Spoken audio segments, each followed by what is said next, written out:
Good. Oh, my food is here. I guess I never finished that. I'll just sort of do that later. Okay. All right. Welcome, everybody. This is Courage and Chaos, and this is episode 3. This is where we teach Dungeons & Dragons players from the very beginning, absolute beginners. So all of you were completely new to D&D just a few weeks ago when you had a first session and a second one. And now we're continuing your adventure with the same characters. So we really emphasize teaching D&D here, which means I really count on you to stop me, ask questions, we can go slow as you need to. I want to leave nobody behind. That's the whole point of this. This is not performative D&D. This is all about learning D&D from scratch. So please stop that. Also help each other out. You know, one big thing is when somebody's rolling the die and doing the math, the most common thing, someone will roll a die and they'll forget to add something to it. So if you see somebody rolling a die and saying the exact thing on their die, you look over their sheet, make sure they're maybe doing the math so they get that extra point or two. Even if you didn't hear the story so far, the main scene is you are in jail, but the good news is you've broken out of jail. There are several dead kobolds here. Certainly there's a lot of muddy, bloody kobold footprints that have run out of the room just a minute ago. You can still smell the blood in the air. There's a dead goblin boss who you took down, and the kobolds took down as well when they rebelled against him. And you've looted his body, and he's sitting here on the floor as well. You just broke out of these cells, so those doors are all hanging open, and you just finished debating what to do. You were being joined by a new character, which we'll introduce as we go all the way around. So we have Saide is a dragonborn, which she'll describe herself as she goes, but she is draconic in form, where she stands like a humanoid, but she has very distinctive draconic face and scales. She did not break out of jail with you. She has walked, I've changed this a little bit since I last talked to you.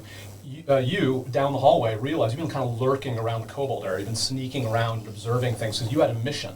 And your mission, as will be revealed, is there's another dragonborn that's been captured by the kobolds. But Saide didn't find a good opportunity to go in alone and rescue this fellow dragonborn creature, was waiting for an opportunity. And Saide sees this brave group talking about going to the kobolds as that opportunity. So Saide is joining your group if you'll have her, but I don't see any reason why not. So you're going to go ahead with that mission, is to talk to the kobolds and fight them if you need to. So as you're all doing that, what I'd like to do is introduce each character, and I don't mean to put you on the spot. You can say like, oh, I don't know what to say, but you know, I like to coax out of you little bits of immersion and role playing. Okay, so you don't have to speak in a voice, you don't have to put on a costume, you don't have to make up a big story. As a matter of fact, with this many people, I want you to be very short. Think of just a few words or one sentence at the most.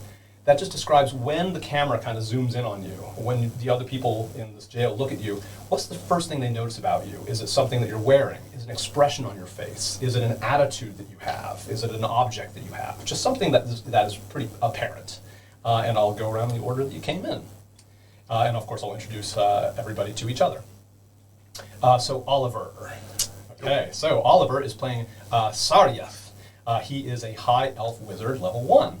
And what do we notice about Saryeth the minute that he comes in? He's constantly looking for the next exit. He's a coward. Okay, good. See, that's exactly it. Very nice, sharp sort of image. Now, an image of Saryeth. Part of this game is imagining each other, right? So it really is fun to try to sort of put that in your head. Very good. We have as Sean, yes, Sean is playing Shu Dian. He is a human fighter level 1. Correct me if I get any of these things wrong. What do we notice about Shu Dian as we look at him? Looking to move forward, get something happening. Okay, so you must look sort of adamant and determined, maybe a little impatient? Yeah? Yes. Okay, great. Thank you. Michael. Yes, hello, Michael. He is playing Fogrim, who is a dwarven cleric level 1. What's something we notice about Fogrim? He's old and gruff and grumpy. Okay, great. That's a perfect summary. I love that. That's great. Mimosa here is playing Saide. She is a dragonborn paladin, level 1. And what's the one thing we notice about Saide when we look at her? So I'm a soldier. Okay. And I'm ready to go into battle. All right, charged I'm really up. ready. All right, great. Alenka is playing Schmaragd. I'll get that. I almost got it. Schmaragd. They even made a note for that. So Schmaragd. They are a dwarven cleric level 1. And what is something we notice about Schmaragd when we see? A reluctant cleric. The deity picked them, and then they went for the cleric. Went that pathway. Okay, great. All right, Belinda is playing Elim. Elim, she is a human fighter level 1. What do we notice about Elim? She has big curly hair that just is everywhere, and she's just way overconfident. In your face, always just thinks that she's right. Oh, that's awesome. That's really good. Stephen, hello. So Stephen is playing a yet-to-be-named character? I haven't came up with a name just yet. Okay. A mysterious S character of some sort. And he, what's your pronoun? I didn't put that down. Yeah, he. Okay. He is a human fighter, level 1. And what's something we notice about S? Torn noble robes over chainmail armor. Ooh, okay. See, simple, nice details. Keep imagining this stuff. That's great. We also have Lauren. Lauren is playing Diligus. He is a dwarven cleric level 1. What do we notice about Diligus? She's got like this crazy-eyed look, but also a permanent scowl on his face. Okay. Like, he really doesn't want to be there, but like, if he's going to do something for the good of people, he will do it. Okay, that's great. That's great. Good to hear. We have Boaz. Did I pronounce that correctly? Boaz? Yeah. Boaz. And he is, Boaz has Bog. Bog, he is a human fighter level 1. What do we notice about Bog? Well, Bog is just a simple farm boy, and he's always on the lookout for someone who might need assistance. Okay, I like that. All right, so just imagine that group now with these goblin boss at your feet, wondering and having recently decided what to do. Now, someone was either named Amos or the character was named Amos. Are they at this table? Okay, I just wanted to add a note for that, so not here. I might have got This was It might a have couple of been. weeks ago. Yeah, I think from a couple weeks ago, but that's okay. All right. However, Amos did heal Thogrim. Thogrim is a half orc, dressed like a scholar, you might recall. She was the one being dragged away to be tortured. When she came back, she was bleeding out on the floor of the battle, and Amos was wise enough to say, like, hey, what happened with Thogrim? Was a very good thing. People like Thogrim are just ordinary people. You're much tougher than they are. You could even stay in a bleeding, dying state for a while to be rescued. Other regular people don't do that, so it's a good thing that Amos thought of this. So I'd say that Amos and Thogrim are having a very important conversation, which you overhear. Thogrim is very grateful, like, oh, I can't believe you saved me. It's like, oh, the torture, I couldn't handle it. They were asking me all the questions about, the orrery, all that stuff down there. And she gets a bit of a clever look on her face. She says, but I know that none of you, had that orrery. I know that none of you brought it. You know why I know that? Because the orrery is mine. Yeah, I have the orrery. They were torturing me, but I didn't tell them. You know why? You want to take a guess why I didn't tell them? Because what would happen to me if I let this into the wrong hands? It'd be a lot worse than torture, right? So don't tell anybody. Definitely don't tell them. Do not let the kobolds understand all this. Trust in you all. I saw that expression. I saw. Are you cool? Are we cool? Like, did I make a mistake telling you? Oh, she's a little bit nervous. No. I sense that you can do this. I have knowledge. You all might be able to figure it out yourself. I'm going to be better at it, but don't tell the kobolds. But if I don't make it, or if I just decide to leave, because this place is pretty dodgy, if you find the orrery, you can't figure it out. It's just math and observation. You seem like some of you are smart types, right? But if you do figure it out, don't let the kobolds know how it works. I can't tell you why. This is very important. Anyway, so Amos, I'm so grateful to you. What can I do for you? So they're kind of off in the corner, and if they leave the story, she would follow Amos, became a follower. This is what happens when you rescue NPCs or rescue non-player characters, it's called. They become very grateful. You might create secondary characters, and your secondary character could follow your primary character around. Not in a heroic sense, but can be important in a pinch. Just don't count on them helping in combat. Our combat is long and slow enough as it is. But they can observe things. They might have skills and knowledge that come in handy, and they might put themselves on the line. When things get really dire. Clap the trigger. That's what I'm walking. Exactly. So Thogrum, you come to the conversation that assuming that Amos doesn't come back to the table, Thogrum is going to say, oh, I'm just going to wait here because outside looks even more dangerous, and I know that you're nearby, so I'm going to be right here in the jail if you ever need to talk to me. So I'll be hiding under sort of. I don't think the kobolds will come back, but in any case, I'll just keep pretending I don't know anything. And with the goblin boss gone, I'm not worried. So you know that Thogrum is going to be here if you ever want to talk to Thogrum again. Okay. Now, you're a bit banged up from your fight, and this is a very rare thing, but you feel a surge that solves your problems. Even though you're at the beginning of the day, you had a fight, and you'd have to just usually soldier on with your hit points and everything as it is. However, you feel a surge of divine attention when that goblin boss went down. At the moment the goblin boss went down, you all got a blinding vision. And as you compare it, they all seem similar, but it was literally blinding. And all you could see was, it was like a building, like a tower of some sort. Maybe there's lightning and it's so bright. So you didn't get a good look at it, but you felt like you were looking into a divine vision. And you all have a distinct feeling of having been touched and sort of messaged by some deity, probably. God can mean either male or female or either. So I'll refer to gods for short, or deities. And you just feel like you've been touched by that, a great sense of being watched. And with this divine attention, you feel a surge of power. You gain the equivalence of a long rest. We'll talk about this later, but to keep things moving, I'm just going to give you the power of a long rest, which is a very rare thing to do. You usually have to sleep for 8 hours to get this. So, what happens with a long rest I described last time, but just to recap, the good news is all of your hit points come back. This is what makes you so heroic, right? Ordinary people, Thogrum doesn't feel this. Thogrum wouldn't even do this after a night's rest. So erase any hit points that have been deducted from that sheet of yours. You normally also would get a hit die back. We haven't talked about hit dice yet, but just in case you know a bit about D&D, you would get a hit die back if you had spent one. None of you have spent one. We'll cover that later. All of your spell power comes back. Remember last time in the jail I said, don't keep track of exactly how many spells you're casting. I was pretty sure nobody's going to cast 3 or more spells in one fight, the big spells in one fight, and none of you did.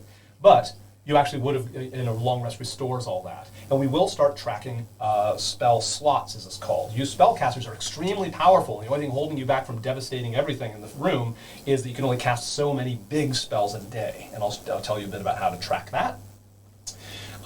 So I'll do that in a moment. Last thing is eating and drinking. So if you're not a spellcaster, you can while I'm talking to them, you can consult yourself. Do you have literally written on your sheet rations and a water skin? If you do not have rations or a water skin written down, then you want to start looking for one before the end of the day, because you have to eat and drink at the beginning of each day. Now, this visitation from God did not make you hungry, and you already ate and drank this morning. You ate those mushrooms and lapped up the puddle on the floor, so you're fine for the day. And there was some more on the ceiling. And there's more on the ceiling, yeah, but it's so gross. I mean, you can. So if you want to gather it, whenever I say, you can make a move, you can come back to this room and harvest it, but it tastes awful. Surely there's something better somewhere around here. Anyway, rations are 1 day. Each ration is a day of food. And a water skin holds a day of water.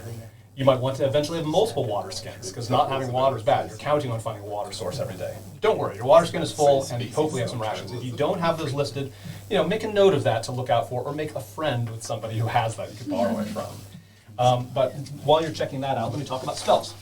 Does anybody have any? 10 days, I've got 2 days. So, spellcasters, please listen to this. The kobolds, they're going, can we eat them? So, spellcaster, I'll need to talk over you for a minute. That I stole from you.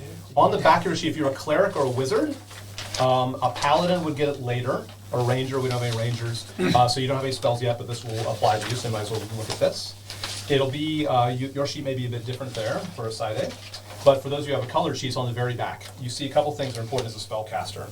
One is stuff that when you roll a d20, what is the bonus? That's called your spell attack bonus, so just note that. So if you cast a spell that targets something, you add that. It's just like hitting with a weapon. But also on the back, spellcasters only, again, only clerics and wizards will have this, something called spell save DC. Remember, saving throws is where somebody rolls something and tries to get high to avoid a spell effect.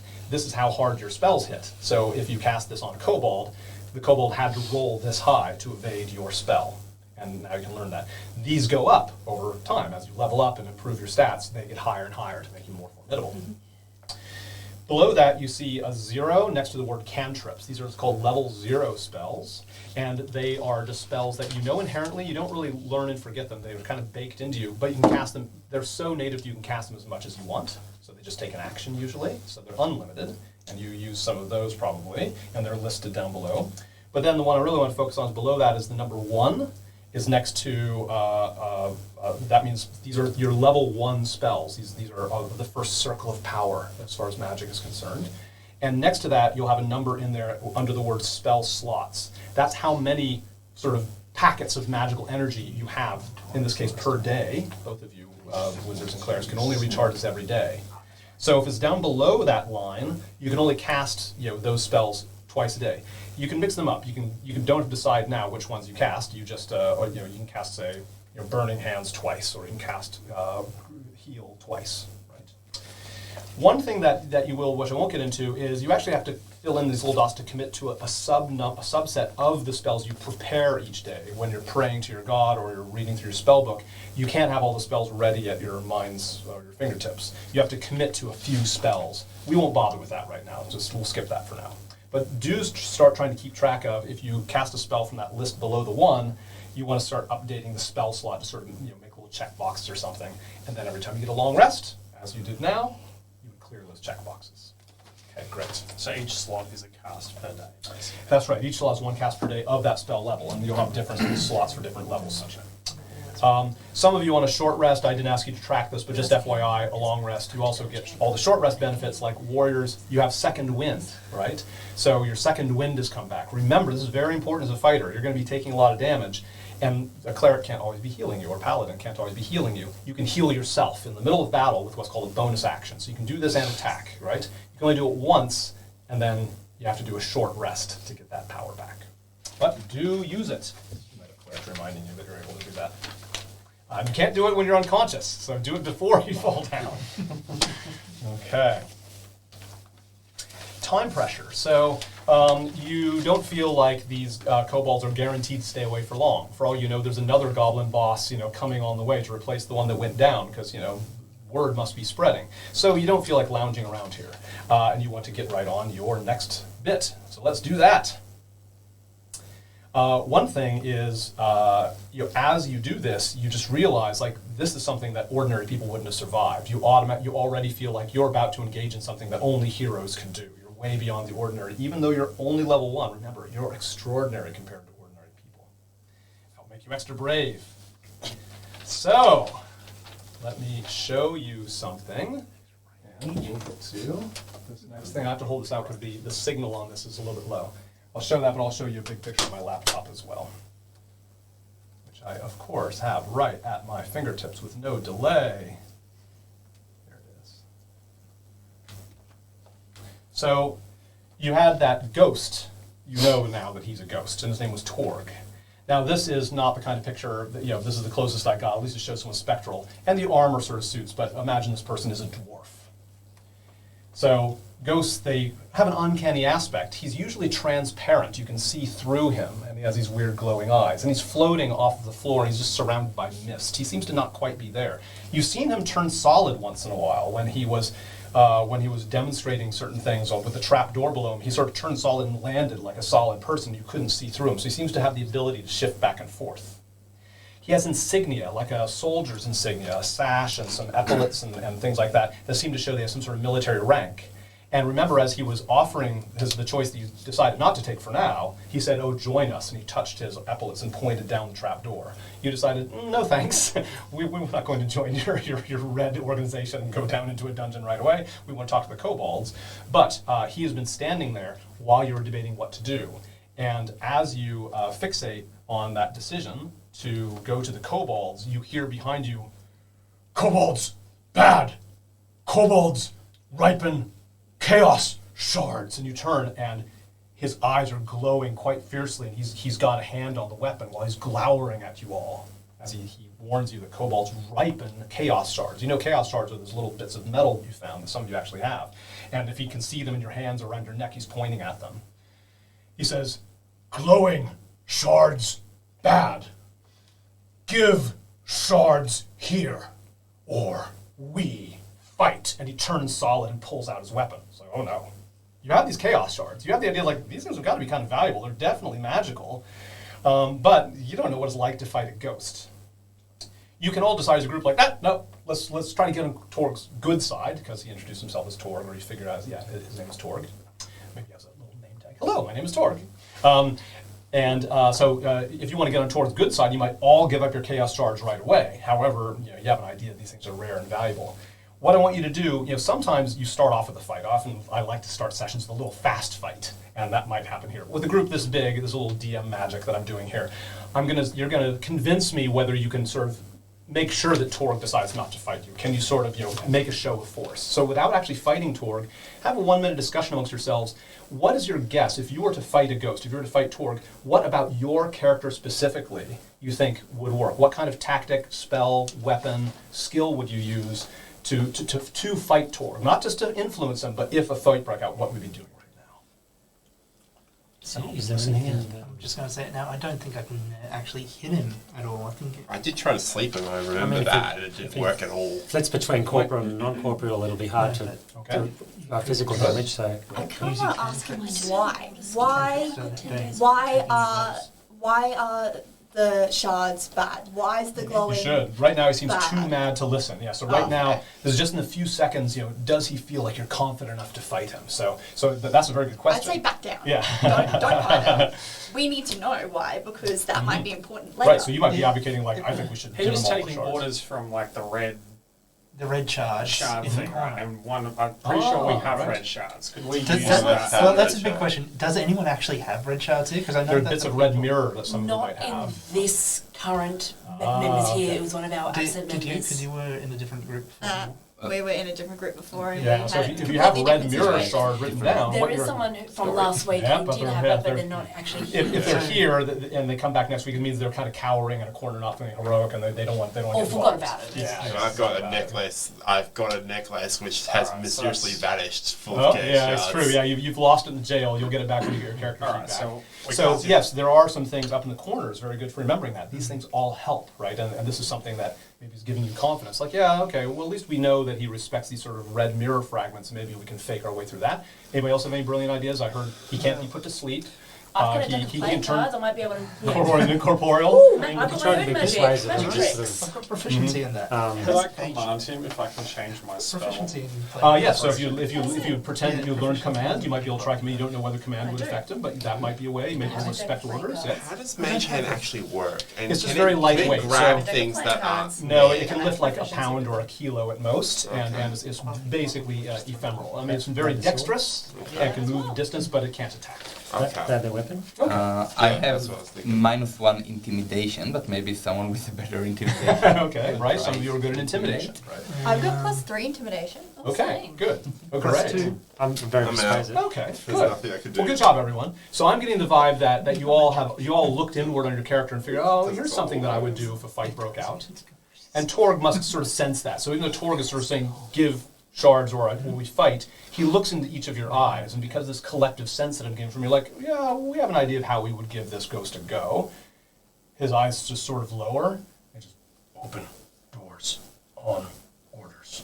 Open doors on orders. And he goes back to this very rote behavior he's had, marching in a square around that platform and still sometimes looking up, at the corners where those red mirror fragments are. He looks a lot more uncertain, but he's still like, giving salutes and things. And he seems to pretty much ignore you from this point on. He got very mad, though, about the kobolds getting a hold of your chaos shards, and that's something you might want to keep in mind. But you're going to go with the kobolds anyway. Okay. On you go. And again, that must feel good. This is something like you've heard stories about ghosts and things. You face down a ghost. That's a good accomplishment. All right. Now, I sometimes will kind of move the story forward as we have smaller people or a smaller group of people, and as you get more used to it. You can always interrupt me. I might say, okay, well, I assume that you're going to go blah, blah, blah. Somebody can say, like, nah, I don't think we're going to do that after all, and that's fine. But with a group this large, you can always do that. But I might sort of say, like, I'm just trying to save some time here. You said you were going to go down to face the kobolds, and you're not a super stealthy group, so I assume that, as quietly as you can and composed as you can, you start moving down the tunnel towards where that big gate is. So if we go ahead with that, you're heading towards where you knew the kobold lair was. As you get closer, you're hearing a loud argument come from that. As you're just looking down a cave tunnel, but you know that up ahead is that gate, and through the gate, obviously, from that huge machine room you had spied on. I'll show you a picture of it again. Some of you had spied on this, and this is where it's coming from. The machines have stopped. There's no sound of machinery anymore. There's an argument of many kobold voices, and they're basically debating what to do about you. Some of them are saying we should attack them right away. Some are saying we should try to make an alliance with them. Maybe they can help us with our problems. Some say like we should just hide here and not let them in and just not get involved. So there's a fierce argument breaking out. And there's one distinct voice that you hear where it talks like this, and it's like his voice is like echoing more, and we definitely should kill him. Like there's just no, I'm your boss, right? And you're gonna go fucking open up that gate, and you're gonna kill him right now. I'm like, oh no, yeah, boss, we can't do that. Like they killed a bunch of us, like they killed the goblin boss. Like that's dumb. So yeah, you feel a bossy sort of voice sort of on the side against you to attack you right away. As you're walking by, a boulder next to you suddenly stands up, and you realize it's not a boulder at all. It is someone who turns around, and it's a kobold wearing a backpack, a huge backpack, and the backpack is camouflaged like a boulder. I was like, ha, friends, right, me, Dak. I know attack. I don't no attacking you. I'm kobold, obviously, but I don't like fight. I want kobold should talk to you all. Kobold, not fight. You, heroes. You can do things for kobolds, but kobolds don't want to fight you. I can help talk to kobolds. Take me down. They friend of mine. I give them things. And we can convince them to talk instead of fight. Does that sound good? Right? Is he even speaking English? He's speaking common. Okay. Usually, he's speaking kobold, but he obviously is much more comfortable with draconic. So if any of you do know draconic, you might exchange a couple of pleasantries. And he's very facile with draconic. He's very eloquent draconic, but in common, he's more used to talking to kobolds. I speak Draconic, I can speak to him. Yes, so in speaking to him, he sort of repeats much more fluently than that, the same basic idea. He's proposing that, and he's seeing a dragonborn there as well. It's like, he definitely, is paying attention to that. But some of you, the wizards also can speak Draconic as well. So he is proposing that you just try to convince, this boss is called BB. His name is Dak. Dak. Boss, want to kill you? Boss name, BB. BB, boss of machine room. So take Dak. I talk, and we get through gate, and we talk to kobold, not fight them. Sound good? Huh? 1, 2, yes. I mean, worst case they say no, and then we fight them anyway. So yeah. How many more kobolds It was are sort there of than us? yeah, I guess As so. long as you get the gate open. Are there significant amount? You'd spied on this before. There are dozens of kobolds, but they don't all look like fighters. A lot of them look like factory workers, but a lot of them are armed. And, if you just went ham and in there, it looks like it would be a hard fight, but you could just go ham right away. So if things went badly, you'd have a lot of kobolds to deal with, but also you might be feeling heroic and confident. How big is Dak's backpack? And it can be hide inside. That's exactly what I was about to ask. What is he doing with the backpack, and what is it for? Right, backpack. I have things. So I invent this idea. I call it the steal deal. Right, kobold usually steal thing right from you. I steal thing from you, and you. Have you done so recently? No, I not steal anything from you. I like you. Thing. Steal deal. Yeah, you'll All stop right. with- So let's say I have this, and he pulls out like a mining pick. Right. So let's say you like mining pick, and I like money. We agree that you get to steal mining pick at the same time I get to steal 1 silver piece from you. We make deal. It's called steal deal. He's obviously he seems to have invented the idea of trade, and he's very proud of himself. Yeah, those of you who have natural insight, you're getting the sense. Normally we roll for this, but you're getting the sense from all of you together, getting the vibe that he seems sincere. So his backpack is full of little bits and pieces. He seems to be a bit of a vendor. Yeah. Well, we can What's he got in probably his bag? offload some of our stuff. Many things. We do steal deal. I think we should make sure you not get attacked by kobold while we doing steal deal. So I can do steal deal with you. I have many things. Armor, sword, things like that. Many things that adventurer like. Rope. I have rope. But I think, and the argument is getting louder. So I think we need to decide whether we try to talk to kobold or just if you go in and attack, I run away. So what are you going to do? Can we go in and maybe try to talk to kobold? I think we should probably do Yeah, it. definitely. I think we should. We Yeah. got the Okay. outside last time as well, so Yeah, I Again, think we that we've shards already of got what that. information do they have? that's right. That's right. Need to Let's find have out some of the more. people who can Yeah. speak Draconic be close to it so we can hear if he's saying anything to betray us or anything like that. Yes, definitely. Or Yeah, if- yeah. So or I'll if- keep that in mind. That's or something if you the know tide is Draconic very turning. well, so you'll be able to hear them talk. Yeah. Okay. If the, So this is an example of a choice where, even though it's quite restricted right now, there are sort of branch points that happen, and we try to do this by vote, or at least consensus, right? Just like you voted last time. It's very important that these parties stay unified. You might disagree with each other, you might find yourself in the minority, but it's always important to say, look, I'm just going to go along with the group, and maybe you'll build up political and you'll say things like, I told you we should have done that, and so maybe you'll get more credibility if people vote against you and you turn out to have been right. So it's good to state your mind even if you're in the minority, because next time there's a big group vote, we'll do that. But the group vote has been done, and you've decided, yes, you're going to go in while keeping your wits about you, knowing that a fight could break out at any time. Okay. Right. This is often called parlay, and there are different deities, like a deity of parlay, that sort of can sort of impose its will to make sure the parlay goes. You're not sure if you've got a formal parlay, but this is an option that you have instead of fighting sometimes in D&D, where you can try to talk your way through, and we'll do that now. So you go to that portcullis, and after Dak, they true to his word, they seem to recognize Dak, and they talk to a couple kobolds that seem sympathetic, and the kobolds, agree to let you in. Some of the disagreeing kobolds come by, and as you look into the voice, I was like, yeah, don't attack them right away. It's like, no, boss, we're not going to attack them. We're going to talk to them first. That's coming from a figure that I described last week as up in a nest, sort of far above the machine room floor, is a sort of metal nest, and just peeking over the top is a kobold, but you see dragon-like wings coming from the back of this kobold. He has burned eyes. He has a rectangle of burned skin over his eyes. Another reason why you're interested in talking to kobolds, because, what's the deal with the burned eyes? We've seen that a couple ways. He's just kind of wild-eyed and obviously quite aggravated. But he doesn't seem to have total control of the situation, even though he insists that he's their boss, because the portcullis opens and you come on in, being aware of your surroundings. Okay. Those of you who have fairly high perception can't help but, you're always looking around, and you could swear that you see a ghost-like figure sort of quickly merge into the wall behind you. You think it's Torg. You think you see a little bit of the red. You think that Torg is actually following you on this. You know that he's aggravated about you talking to kobolds, and now you've learned, well, he can sort of melt into and out of walls. At one point, there's just like one eye is like sticking out of the wall as he's looking at you, so you have to have pretty good perception to notice that. You see a machine room. I will show it here on the slide before I forget. And I'll show it here. So this room is absolutely chock-a-block with machinery, and is currently silent, but you know that all this machinery was the type of thing that was doing a lot of clanking and sparking and spinning, welding. There are machine parts all over the floor.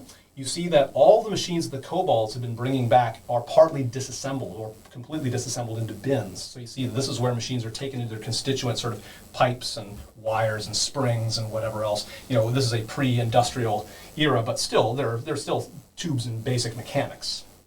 And as you might have seen there's sort of a rack and beams way up top with a lot of sort of cables, a lot of bronze conduits coming down from the top.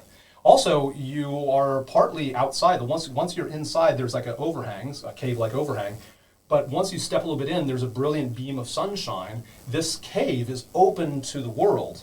So you can see that way up top, sort of like this seems to be a room that's kind of dug down into the rock. But outside that, you seem to be at the bottom of maybe a big crater of some sort. So you see this brilliant line of like molten sort of glass, like volcanic type glass, lining this the edge of what seems to be a crater, and it's shining off of all that, and so it's really causing all these reflections. It's quite bright, and there's a bit of fresh air here. So even though you start off in this machine room has got sort of a ceiling to it, it quickly does an open air. This room is quite long, has towers and towers and towers of these things, and in the back you see a big set of double doors that just continues on deeper in. I'm actually gesturing the wrong way because you've come in this way, and I'll start gesturing the proper direction. This way is north, and this way is south, so as I do that, I'll describe it. So this machine room is before you, and the kobolds are all arranged in there. I also try not to bury the lead. If there's anything that seems to be a danger or a person, I try to describe that early on. You just didn't see it right away because there's so much to look at and all the kobolds scurrying around. You see in the back there is a machine that seems to be made from these same kind of machine parts, but it's very big, much taller than someone, and it is look like what we now call an exoskeleton or a mech. It has arms and legs and a cage, and inside the cage is a figure. The figure moves, and as soon as you came in, her eyes open, and she's like, "Get the shard, get the shard." It is a black dragonborn, so it is a dragonborn species, but glossy black. You know that every dragonborn inherits from their draconic ancestor, and different colors of dragons are all different types.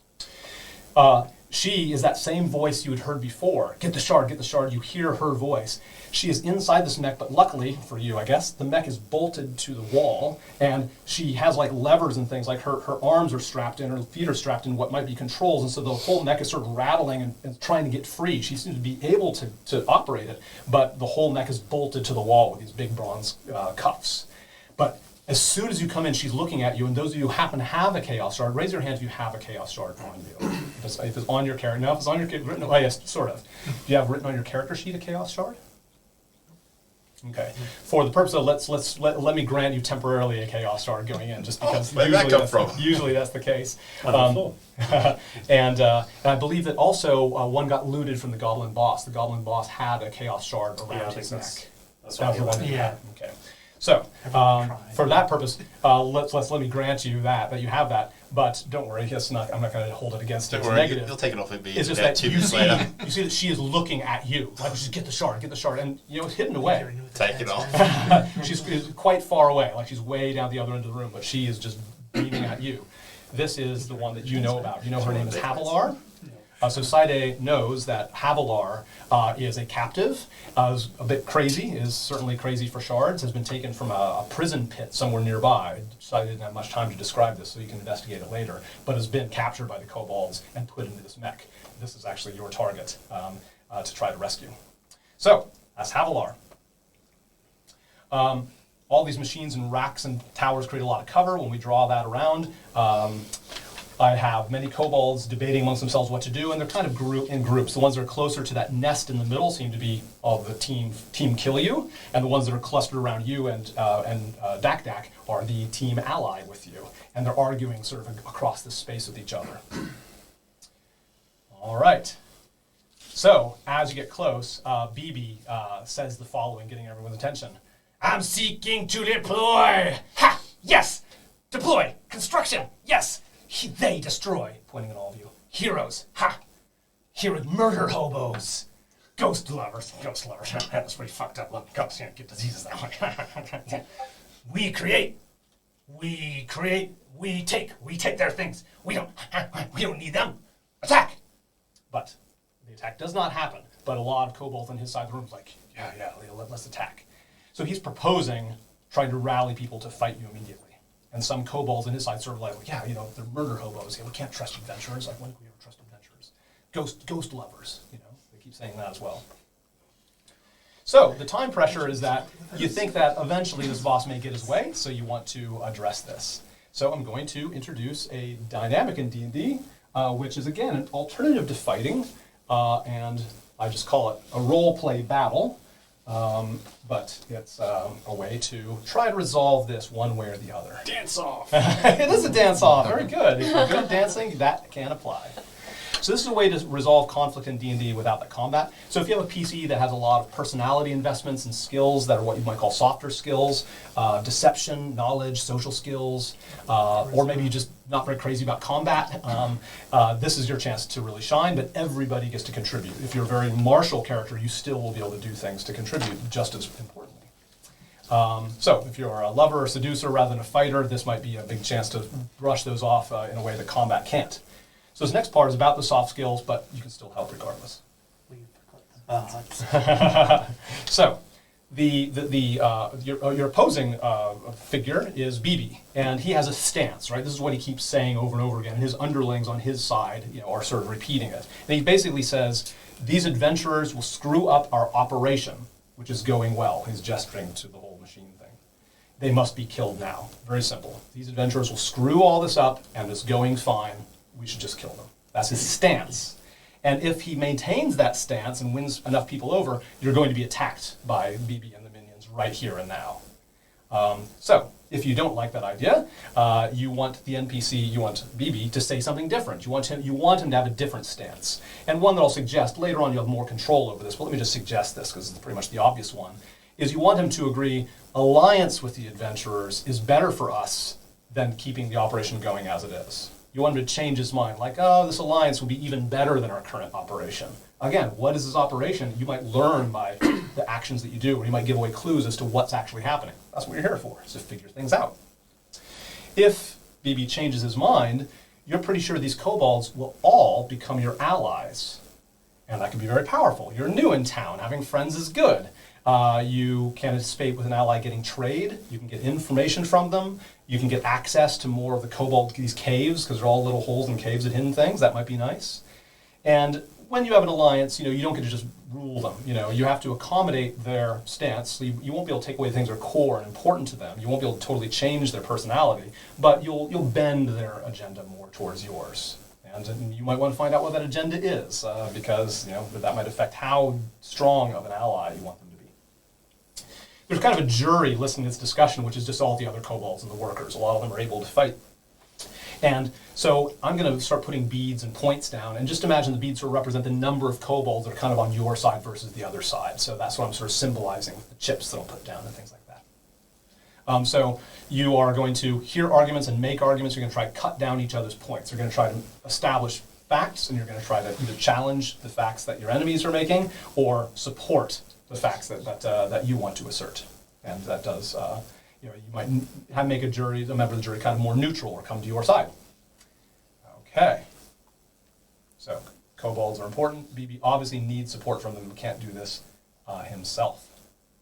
So I'll start off with a few ideas, right? Or what I'll do is start off with ideas that BB is saying, okay?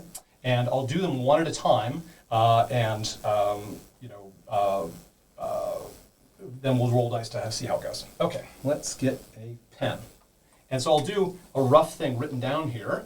I won't do this on camera for those of you seeing because my writing will be terrible and I'll be repeating it anyway. If this were a battle, I'd show it, but I'd rather have this roleplay battle be up. Maybe I'll change it later. Okay, so I'll do this here where you have like BB. I'll move this here and I'll scoot it back. So BB is making these points. Okay, one is that about what does ghost lover mean? Again, all these things you might want to note. If you don't want to write this stuff down, don't worry. There's usually somebody who writes these things down, but all these things can be clues that you might use later on. So PC are Torg friends. Now, Torg seems to be mad at you, but the very fact that you were talking with Torg, or Torg seems to tolerate you, is being held against you. So he's basically saying that the PC's association with the Red Ghost, and also there's some sort of rumored assessment, like they're friends with the Reds in general. So he refers to they're allied with the Reds. He says Renish interviewed them. So while they're captive, the kobolds brought them to Renish. And so Renish was very interested in them. They're obviously friends of the Reds. They're obviously allied with the Reds, who are our enemies, essentially. So that's one thing. The Reds. All right, so that's one thing that you can try to refute. You can try to deceive them that nothing like this happened, or that you have reasons to say, like, no, it might look that way, but you're not actually friends with Torg. You're not friends of the Reds, whoever this Renish is. And you might guess who Renish is, but you're not sure. You haven't heard that name before. Next one, so that's sort of one point. Another point is we have a great business model here. And you learn more about this. So he reminds the kobolds who are wavering, we pay the goblins for the machines, right, that they bring from the farms, all right? We turn the machines into the mining machines, yeah, right? If you follow me so far, right? So then we make those mining machines and we sell them to the gnolls. Remember the gnolls? Big things with dog heads? Gnolls, right? Big guys. We want to sell them those machines. And then, of course, they use the machines to mine chaos shards, right? That's a good business model, right? Lots of machines, lots of gnolls, lots of chaos shards underground. So, that's the operation that we got right now. That's why we should kill all these people, because they're just going to fuck it up. So we have a great business model, and he knows how to run it. He knows how to make this whole area flourish by running it. And that's, again, something you might be able to tear that down by countervailing it somehow, proving it wrong. The last one is something basically saying, don't trust adventurers. Don't trust good, even though I know maybe you're not all good. He thinks all adventurers are good adventurers. Right? So basically says these are just a bunch of goody-goody adventurers. They're never going to tolerate us using our profits here to make tributes to the black acid dragon. Ah, now you have an idea. It's like he's basically saying, look, they obviously are going to figure out that we're giving tributes to the black acid dragon, right? And they're not going to like that because they're good, right? They're going to want to kill us eventually. Let's just kill them now. So you've discovered something about why they're so intent on making this business work. They're giving tributes to the black acid dragon. Now, you might, now or at other points, try to figure out why do dragons need tribute, but that's something. So, those are points that you can try to tear down and try to take points away from them. Now, on the other side is we have the party. That's you. I think what I'll do, for those of you who are watching, I imagine the camera might capture this. Well, let's just give it a go. Probably be upside down. So, turn your monitor sideways if you want to read this. So, here are things, again, I would normally, we'd spend time you gathering ideas. I'll suggest some things here. You don't have to support this point if you don't believe it. If there's a huge violent opposition, like we would never say that. None of us believe that. I'll cross it off. But so let me know. I think these are all fairly obvious. Okay. So, one is that we have lots of money to do steal deals, right? You might pick up from DAC like, hey, we have money, we can get more money, and we're going to be great customers. We are customers. Well, no, Steal are we deal. targets at that point? Yeah, so you more would say like we are capable of going out getting, because adventurers get money, we can go get money and bring it back here. Yeah, you might want to stay away from, and that's very smart, right? Yeah. Now, let's be careful not to say we have lots of money in our pockets right now, but we know where there's a lot of money, and you know we're good for that sort of thing. Yeah, and DAC explains, yeah, right, I talked about steal deal, yeah, right? Or, okay, I won't explain steal deal again. They're all, yes, DAC, we know about your steal deals. I'm starting to think the other kobolds might be smarter than DAC. One thing that surprises you, DAC apparently completely innocently is like, oh, and even better, like they might be able to help figure out that orrery, right? Luckily DAC didn't overhear this, but like you tortured one who didn't know anything, but one of them, you might not have to torture them, right? It's better if you don't torture them, they might know how to operate the orrery. And he points to that big sort of set of hoops that Thogrim was talking about. I say, like if we make them allies, they might help us and help us use this thing. Now, remember, Thogrim warned you against this because you rescued Thogrim, so you have information that you normally wouldn't have. But DAC brings that up. You could choose not to do that, but you might say, well, as long as they're going to figure it out eventually. So maybe if you can become an ally and just sort of start taking the orrery on yourself and start dominating its use, you might just sort of do that for the greater good, right? So. We can figure out orrery, which is sitting right there in the machine shop. Last one is we'll be great allies. So we can fight for your agenda. You're not quite sure what their agenda is. You're probably not crazy about giving tribute to the Black Acid Dragon. You might be able to tilt that, but if they need money, they need power, they're looking to climb the social ladder, you might say, look, us being friends, if our values align, we can go ahead and do things on your behalf. We might be great. We're powerful fighters. We know how we'll figure out how the power balance works in this place. You deserve to rise in the world. Okay, so I've written some words there to refer to each point, and that is all good. I'm going to put some beads in a pile. And we'll start that. So this is the score. You want more beads than the NPCs do. So I'm going to scoot this in so we can reach it better. So let's say this represents kind of the number of kobolds that are kind of on BB's side versus on your side. And it's about even right now. But as these beads disappear from one side or get added to the other side, you know the numbers are going against you. So your goal is to get more beads on your side before you kind of run out of time. All right. So, oops, I'm going to do that. So I'll explain how the mechanics work. It's pretty simple. And then we'll go around and get ideas. We can start thinking already as I explain. It's like, oh, what skills do you have to either tear down their point, try to disprove the things that BB is saying, or more strongly prove the thing. Like right now you're saying it. How do you prove these things? And various skills. Anything that on your sheet that has a number next to it can be used. So it could be a skill. It could be your ability to fight. It could be just the fact that you're very strong, or you've got a certain kind of saving throw. But you do have to have a creative way to explain it. This is where you creatively use your character's bits. So anybody can have a go next. We don't have to go around the table, so and you can go in any order. Sometimes you do things that build on each other, you'll discover, but don't worry about them right now. You can tear down the NPC by disproving a point on that, or you can support one of your points. Either one is good for changing the beads. So first you decide on a skill you're using, or maybe something else. I'd like so it could be a saving throw, or as a skill just your attribute. But the bigger the number, the better. And there's a couple ways for me to give you some extra +1s on this. Actually, what I'll do, let me do this more properly. I'm going to make some, I'll do some colors here instead. Because I like beads to be positive things, and I just realized that these aren't kobolds. I'll give these out as little bonuses if you do really well, so let's just do the same thing. 4 and 4, 5 and 5. Okay. So same thing. Five things that represent the kobolds on either side. These beads I'll give you as you roll. Each of these is always worth a +1 to your roll. There's a couple ways to do that. You might say something about the world, like there's something you know is true about the world. A world fact you've probably heard me say as part of a detail, like, this may be relevant to the skill that I'm using. I'll give you a bead that's worth a +1. Also, you just might be very clever. If it's a very clever use, I just might give you a bead for fun.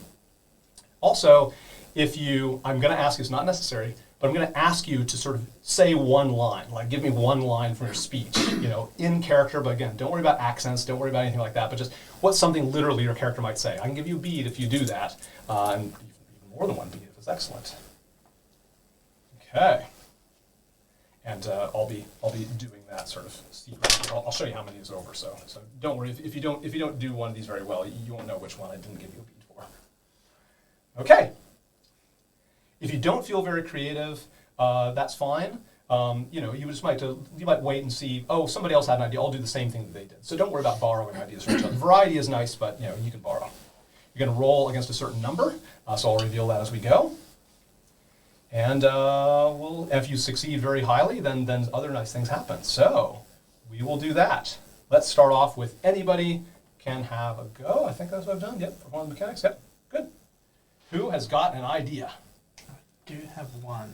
Good. Let's go for it. Let's get this party started. First, I do not the unionizing part. But first, I do want to see if I can see if any of them have the prayer beads, like we got from. Yes. Yeah, you can. So I'll give that to you for free. Very good. Yeah, you studied world facts. So that's the kind of thing that maybe I'll give you a point just for if you use the prayer beads. That's a fact that he remembered. So I might be holding a bead right now to give you a +1 in your roll. So I would like to bring them out to show them to the kobolds, proving that we're not so good with putting them on our arms or something, whatever, to signify that we follow the same. So what you're doing is you're tearing this down. So adventurers are all good. They'll never want us to support the Black Dragon. You say, how do you think? Why do you think I have these beads if we're all that good? I know what these are. Very good. So you're tearing that down by maybe pretending. Now, you can either yourself be kind of evil, and you could use persuasion, to do that. That's one skill. Or you might personally be actually good, and you would never help the Black Acid Dragon. You might use deception to get this across. You might use religion. You might say a few words about a religion, that you might say some things that might make it convincing. See, what I'm doing is that I'm giving you options for different skills. Any of these skills can get success. So pick a skill that you're decent at and have a creative way to use. So I want to use persuasion, but deception probably will be the either one will work. Yeah, either one will give you success. To simplify, I just pick whatever what have the bigger number. Oh, then persuasion. Yeah, persuasion. Yeah. Yep. So persuasion. The only thing with persuasion is that there has to be an element of truth. Do you think your character is actually a bit neutral, or are you really a goody-goody? You're agnostic. This might change your character. This is how you can actually retroactively change your character. But you have to stick to it. You can't next scene tell me you actually are good. But I can. No, I'm neutral on this one. Okay. But I can bring out the bead. Excellent. Have them on my arm and just say, look, we have these beads, same as Okay, you. awesome, very good.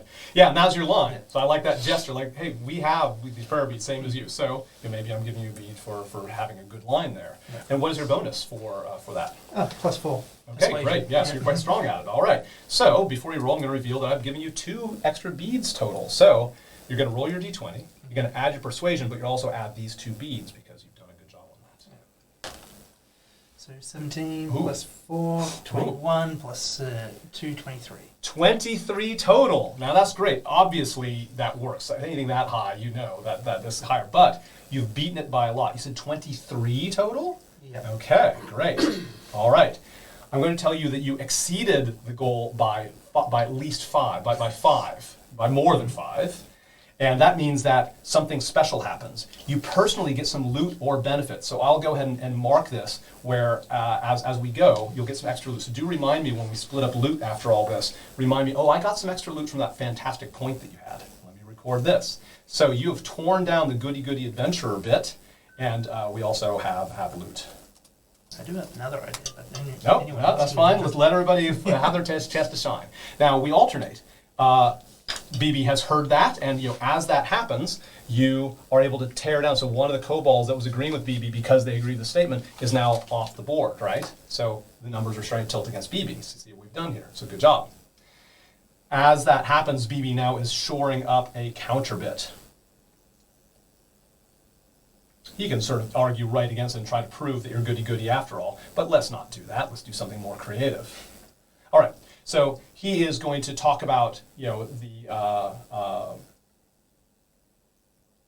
okay, great. So he's going to say, yeah, right, not good. Well, who else? He's basically pivoting. Yeah, who else is not good? The Reds, right? The Reds are evil. So, that probably means we have the opposite problem. They're allied with the Reds. I was telling you he's allied with the Reds. The Ghost, all this, all evil, right? We're just business people, right? We're not bad, really. I mean, not all the time. That's fine. But we just want money. So he is trying to now argue the opposite side where, oh, well, yeah, okay, yeah, you're not so good. You're probably aligned with the Reds. So now he's doubling down on that. And as he does so, as he said, we heard you about with Renish, and we heard that about that Torg, was having a conversation with you. He's going to use history, so he has a history skill. And he talks about, and this is information that you're learning about who the Reds are, he talks about how relentlessly aggressive the Reds have been for centuries, and that they're always behind so many evil acts. They're an evil organization that infiltrates everywhere, and they probably want to kill BB and all of us, and kill Jop Jop. He points towards the part of the room you didn't pay attention to, but he points to the north in this case, actually to the north. This room is kind of, you walked in this way in the room, and it's off to the side. And he says, they want to kill, they want to kill me, and they want to kill, Jop Jop, the one who's, our researcher, because, we're using ripened shards. The Reds hate that. Does that connect to anything you've heard? The Reds hate us ripening shards. So he's saying, right, yeah, evil, exactly. They're basically Reds themselves. And he's using history to scare the kobolds into the story of how bad the Reds are. So I'm going to look at his own stats on this about, I'm gonna have a +3 in general, right? Because he's just got some general skills, and he knows his history pretty well, but he's also a bit crazy. I'm gonna add an extra 1 to this, to my +3. So I have a +4 on this roll, and I'm trying to make the same number. We have even thing. So +4, 8 + 4 is 12. This is 13, and I'm gonna honestly look up the number they need to reach. You're not quite sure what it is yet, but it's not enough. He tries his best to convince the kobolds of this, but he doesn't quite have a grasp of the history. He gets quite scattered, His mind seems to be a little bit weird. He'll go off and sort of rants that have nothing to do with the history of the Reds. He kind of forgets what he's talking about, and so you get more ideas about BB not being entirely there. And he fails to boost this. If he had succeeded, then he would have boosted at this top point here, but he didn't. So you remain ahead, and now it's time for one of you to go. And we might not have time to get to everybody because a group this large, but we can keep it moving a little faster. I'm very tempted to just straight up and say, Draconic, just throw Ogrim under the bus. Thogrim? Yeah. Okay. So, which point are you trying to support or tear down? The Astro Lab, you said. That we can figure out the word. Yeah, I said I can make it work. Okay. Just in Draconic. This is a very interesting point. So there's some things that are so consequential that we kind of freeze time, because some of you might say like, oh, we definitely want to keep Thogrim on board. We don't want to throw Thogrim under the bus. You can't stop him from doing it, right? Because he has autonomy. He's a D&D player. We've got to respect that. I'm not going to do that to any of you. However, you can give him a preview of the kind of hostility you'll express to him afterwards. So if he goes ahead, we can give you like a little chance to say, like, do a preview of why his character, not the player, why that character will get kicked out of the group for betraying Thogrim, because you all so disagree with it. And you might decide based on this discussion, oh, you all care about Thogrim a lot, I guess I won't do that. As a person, not, but my That's character's right. a coward and he will do anything. Very good. I love this story. So that's a very good job. Remember, I talked about the distinction between the player and the character. It's very important to not hold the player accountable for what their character does. This is a magic circle. So it's great to play a character who's quite different from you. So remember, you'd be lecturing the character, why we don't want you to follow us, as you're not in the party anymore because you threw poor Thogrim under the bus. So everybody can say that, but try to retroactively convince him, don't throw his character, don't throw Thogrim under the bus. Who's got something to say? Thogrim went under so much torture to keep it out of the kobolds' reach and hands. She didn't do that for no reason. Okay. Everybody says a little bit. We just wrecked the goblin boss, including a whole bunch of kobolds with them. Like, why are you becoming such a coward over something when we've very obviously got it in hand at the moment? All right. We can make out we know a lot more than we actually do and just play along for now to gather more information. Probably not tell him anything. Has anyone tried to persuade Thogrim to give them the information? You got to remember that Thogrim's actually got an improvised spear. Not a combatant, but still something. That's good. Anybody else got anything to say in favor of this plan or against this plan? Don't be afraid. You're speaking as characters. Again, you as a player may feel one way, but your character may feel differently. Basically, he's proposing like, hey, we can really win this point and get more kobolds and win this if we tell him we can figure out the order because we reveal we know Thogrim knows it. And we'll bring Thogrim in here and he'll do it for you. We can persuade Thogrim that way. So anybody else want to speak very strongly against this or for this? Who's actually really strongly against this? Put your hands up, please. Yeah. Put your hands up and say like, I would vote you out. So again, whether you're this is how many people might vote you out of the group, your character out of the group afterwards. You'll still do this, but after the fight settles down, you all say like, hey, so are you actually going to do that vote? And you'll be able to come back with another character, same level and all that. You just have to come up with the character, and that character might turn into an enemy of the group, and that's fun. Your character might go off and say like, whoa, we'll work together on how to come back as a nemesis. But you'll come back with a new character. Okay. So. Feels like a can that you can kick down the road and potentially have some more plot points. If you I just said I know how to make it work. I didn't say I knew who. Exactly. Yeah. I think it's a very good strategy. As a DM, I totally agree. It's a great strategy. Pretend we know more. You've got several people that might decide that this is something that your character can kick out. Based on that, as discussion's over, now that sort of flashes through your head. You're sort of basically. You've known these people for a couple days, and you're guessing how they would vote for you or against you. Are you going to do that anyway? I'm not. I'm going to hold my tongue, and stop, freeze frame, and go, excuse me. I walk to the corner and just stand there. It's still your turn, however, so you don't have to move. You might want to give somebody else the floor, but you can still do this and just say, oh, you just use your own intelligence. You're quite intelligent. You might say that you personally can figure out how to operate the order, because I don't think anybody disagrees with one of you doing it. It was mostly throwing Thogrim under the bus. Yeah.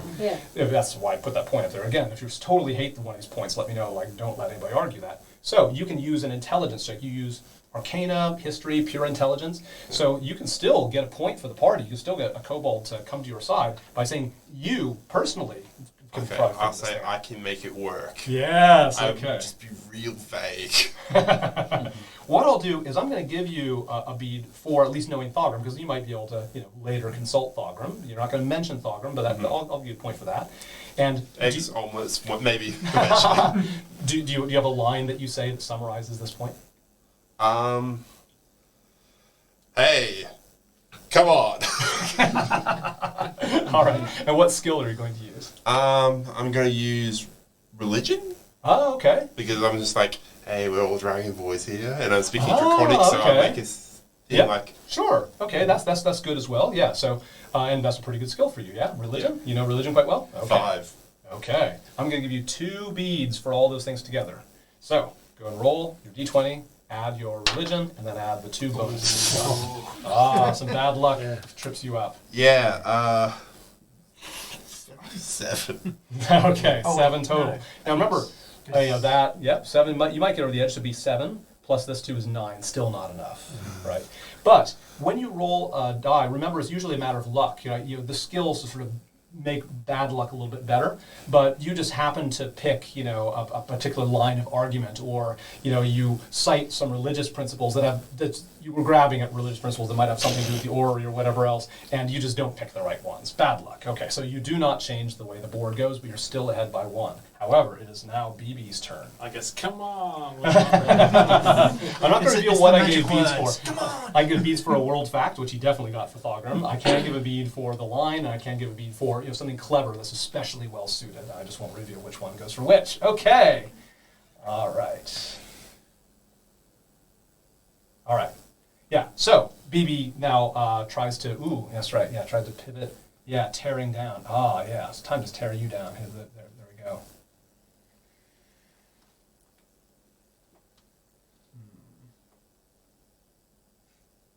Yeah, as I say. Yeah, right. They don't have a fucking clue about the orrery, obviously, right? We just discovered that. I can figure it out. Like I'm nearly cracked it. As a matter of fact, hey, okay, let's have an orrery off. What the fuck is an orrery off? And he can haul the orrery up in chains. He's very much shielded to you, but he can kind of lower and raise it by chains. And he is going to do an intelligence opposed check. You think you're so smart? He goes, well, why don't you try to do a 47-degree angle on this particular hoop, right? How do you know what 47 degrees is? I know how to do 47 degrees. He looks a little bit uncertainly. Yeah, it's right here. Anyway, okay, somebody count down from 10. And like the kobolds are counting down from 10, and he twists this thing and lowers it. He's like operating knobs and levers, and this big spheres are sort of moving around. He's using his intelligence. So I'm going to do an intelligence opposed check with the smartest PC. So this is not your move, but so do your best. Who here has the highest just general intelligence? Nope. And let's have somebody new. If there's somebody besides the wizard, let's say the wizard. The wizard sort of used his move. Who here has got the highest intelligence bonus besides the wizard, which I imagine is pretty high? Do we have another wizard? Yeah, okay. Yeah, 0. Maybe the Dragon Ball with 1. I have +1, yes. Okay, good. Anybody else have an intelligence of 1 or higher? So, quickly, the Dragonborn has got the best native intelligence, and so you quickly elect Side to do this. Okay, so we're just going to do a roll-off, and this is BB. He's got a intelligence check. You could use, his intelligence, so he doesn't have as much of a bonus. Is he smart? He's also kind of fried. I'm just going to do a straight intelligence bonus. We're just going to do an intelligence off. I know exactly what actually to say to. Oh, sure, yeah. If you can get 1 bead from doing something clever if you think of it right away. What is it? Well, I'm a soldier, and I'm really good with weapons. I know how to, put them to bits and pieces, clean them really fast, and put them back. So that requires lots of skills, lots of mechanic skills. So, through my training, I've actually learned lots of mechanical skills. Sure. So I know exactly what to do with that machine, but I don't want to really tell him all about my skills. Sure, that makes sense. So what you've done, and this applies for all of you, you find something already written on your character sheet. Sometimes you can even make up a new thing about your character, but remember, you're printing it on your character, and you're committing to it, just like the alignment thing. You can't change it later on, but this makes very much a lot of sense with your background. This thing looks like one of the weapons that I'm familiar with. Maybe I can work out. I'm not sure exactly. All right. BB's pretty smart, but not that much, so I'm going to give him just a +1 on this roll, his intelligence bonus, and you are going to roll with the +1, but you've got that bead, Side, so you have a slightly better chance at winning this one, as he's trying to tear down, he's trying to tear down this orrery thing. Get out your D20, you're going to roll at the same time, and go. Got 15. 14. A tie! Whoa! Wow, very nice. Okay.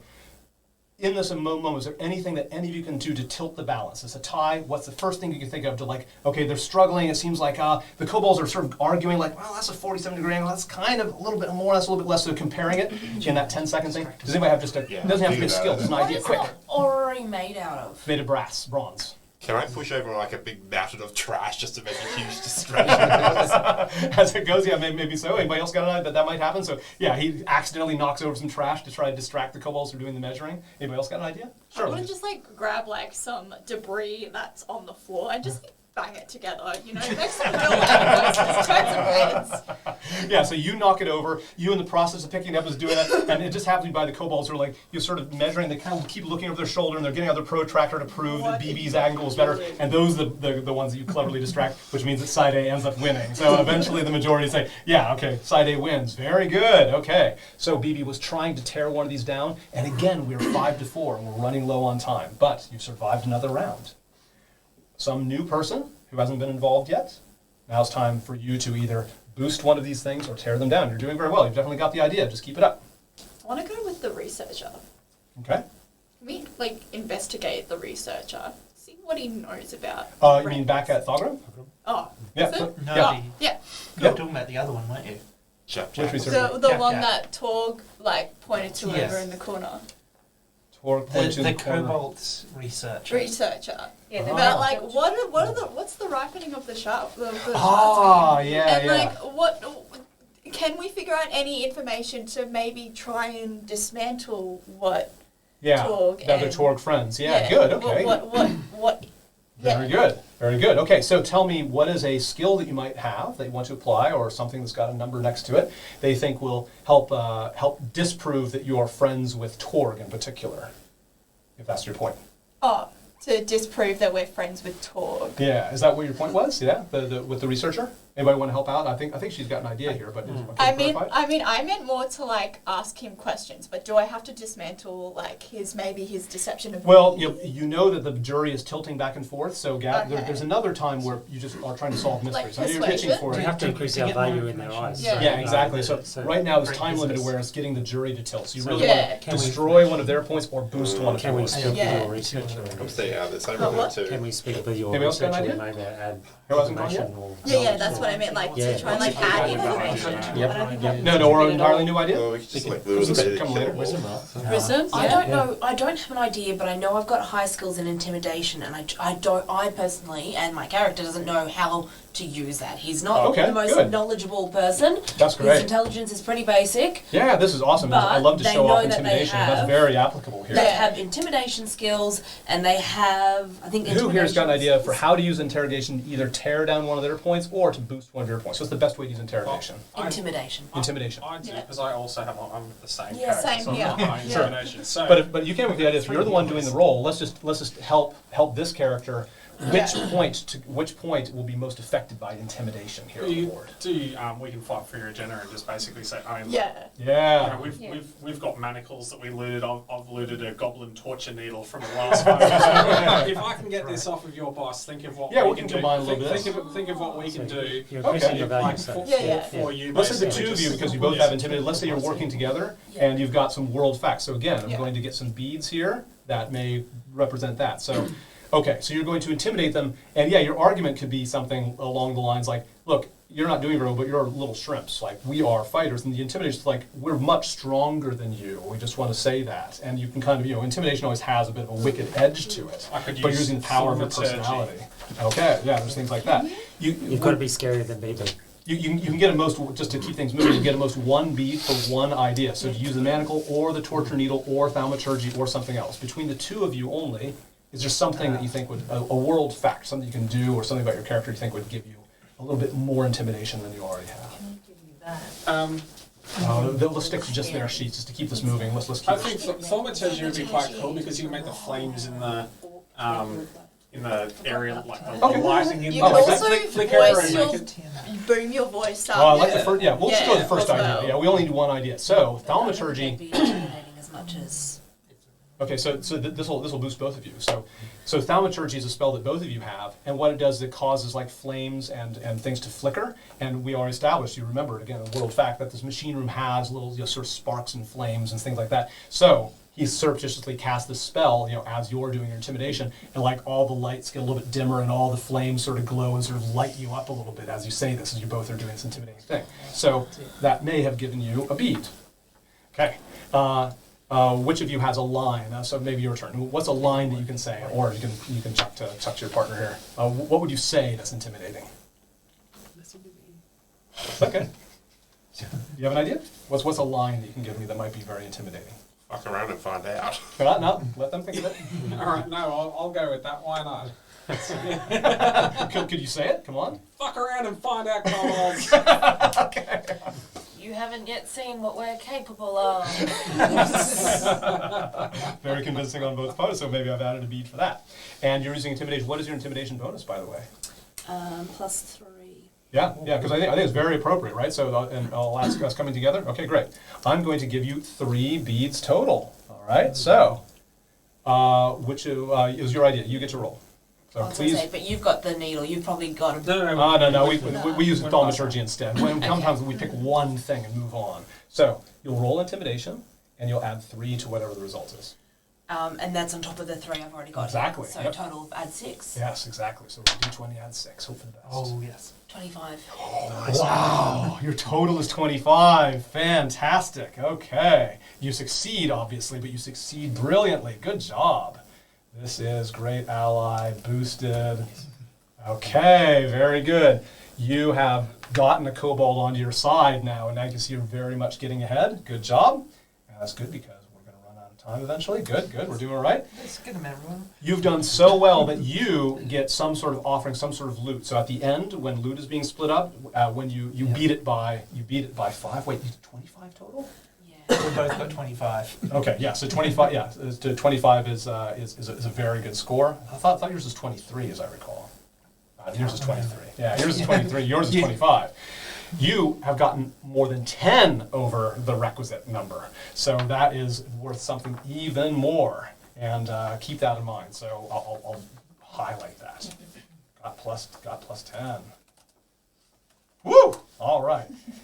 These things also have a huge effect on the kobolds. You've made this intimidation point so well that the kobolds are going to be really permanently steered to believe this about you, and it's worth quite a lot. So that's great. Okay, we have one last chance. The difference here is that if I can just get BB, if BB can just like pull something off and get these numbers a bit more even, it might not be a total rout. But because of that great roll and all the great things you've done, you might make the kobolds very strong allies. I think we're right on the edge here before we have to move on. So, what is BB going to do? Oh, yeah, I like that one. Yeah, all right. So BB's a little bit desperate, right? It's like, well, muscle and, killing things. I told them they're murder hobos. Of course they're good at murdering things, but I'm smart, right? I can run this business, and what we need money, right? They can bring back a lot of like skulls and stuff, but the Black Acid Dragon doesn't want skulls. He wants money. Like, what are these bozos gonna do? Just gonna like go kill kobolds, kill goblins? They don't have money either. I can make money. We have a great business model, so he's gonna boost this great business model thing. It's like. And he's repeating those things like, the goblins, the machines, right? We're doing great here. And, the Black Acid Dragon really loves this. And he goes on to say, as he's a bit desperate, he says, really, keep in mind, Ziggy, right? Ziggy, the boss, right? Ziggy likes me a lot, right? Ziggy and I are really tight, and Ziggy really believes in our business model. So now you've learned more strongly. You might have heard this name before, but Ziggy, he's pointing sort of outside of the cave. He's sort of making a gesture like someone who's, you get the impression that Ziggy is nearby, but in another one of the caves. Like, he basically says, I walked across the canyon and talked to Ziggy just the other day.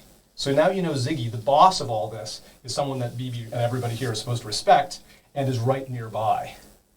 And it says, Ziggy, remember, Ziggy is forcing everyone to do this, right? Ziggy's the one who's making the goblins do this. Ziggy's got the people doing all the work for him. Like, Ziggy's an ass kicker, right? And so this is not going to go away. After all these assholes are out of here, Ziggy's still going to be here, and he's still going to be making the goblins do the job. So now you've learned more about, Ziggy is motivating the goblins. He's forcing the goblins to do all this machine gathering, and that's why it's such a solid business model. So, you've learned something, whether he wins this roll or not. Something to note. He's going to use persuasion to try to do this. I don't think he's a particularly persuasive type. I'm going to, get just a standard, +3 because he's got some charisma skills.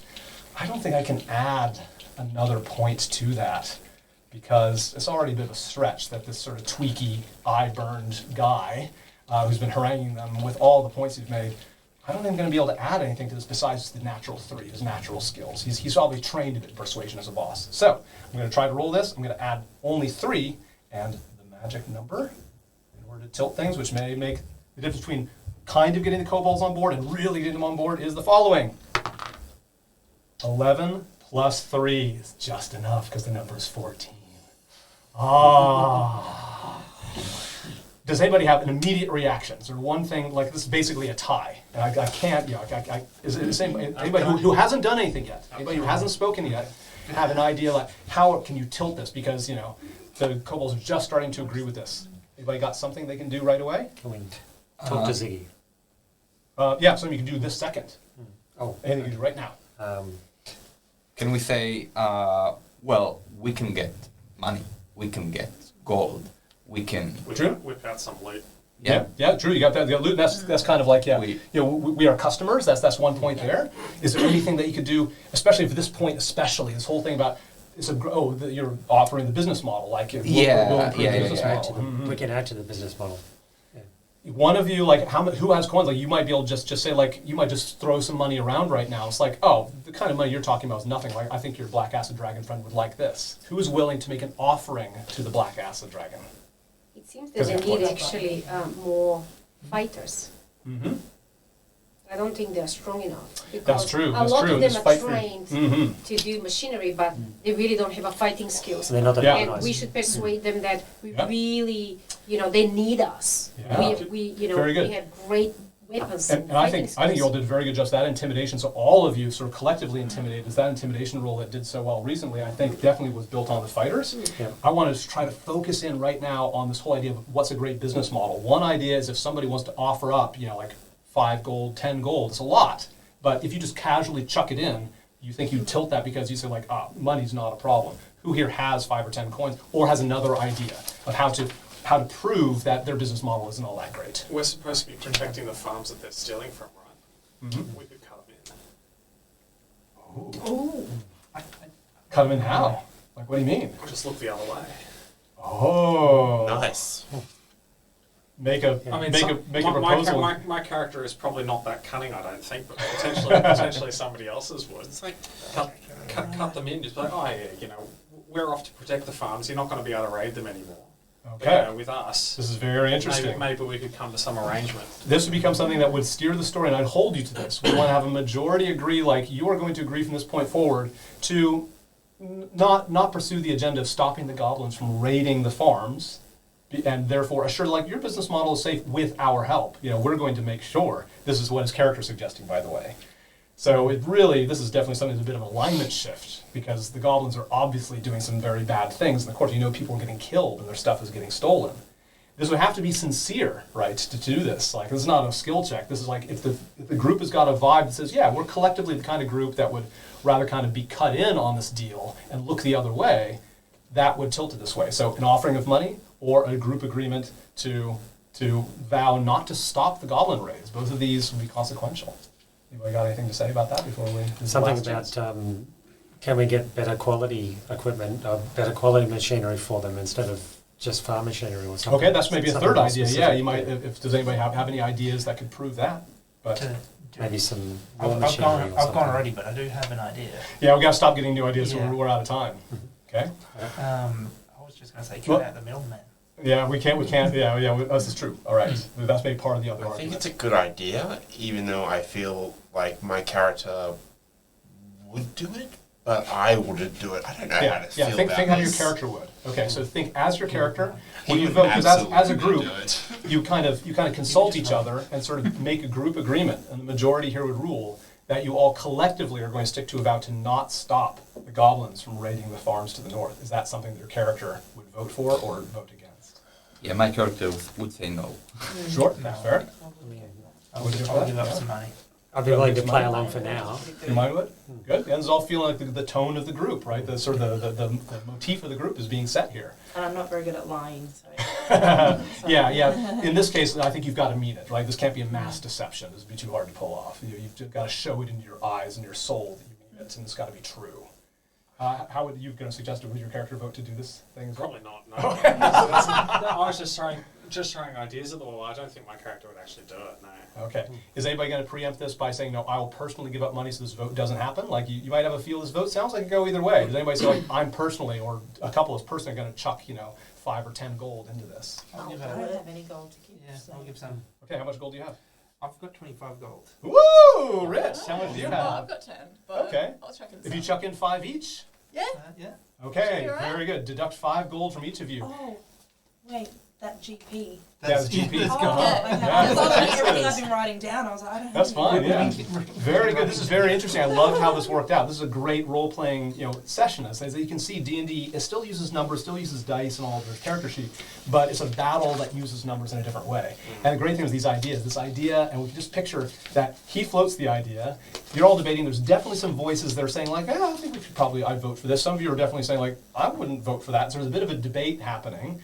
He actually says, I'm not saying I'd vote for it, I'm just saying it's an idea we should consider. So that's sort of changing the thing. And then like clink, clink, and these two just chuck gold in the middle to cut off the debate. They've sacrificed themselves on their own thing to go that way.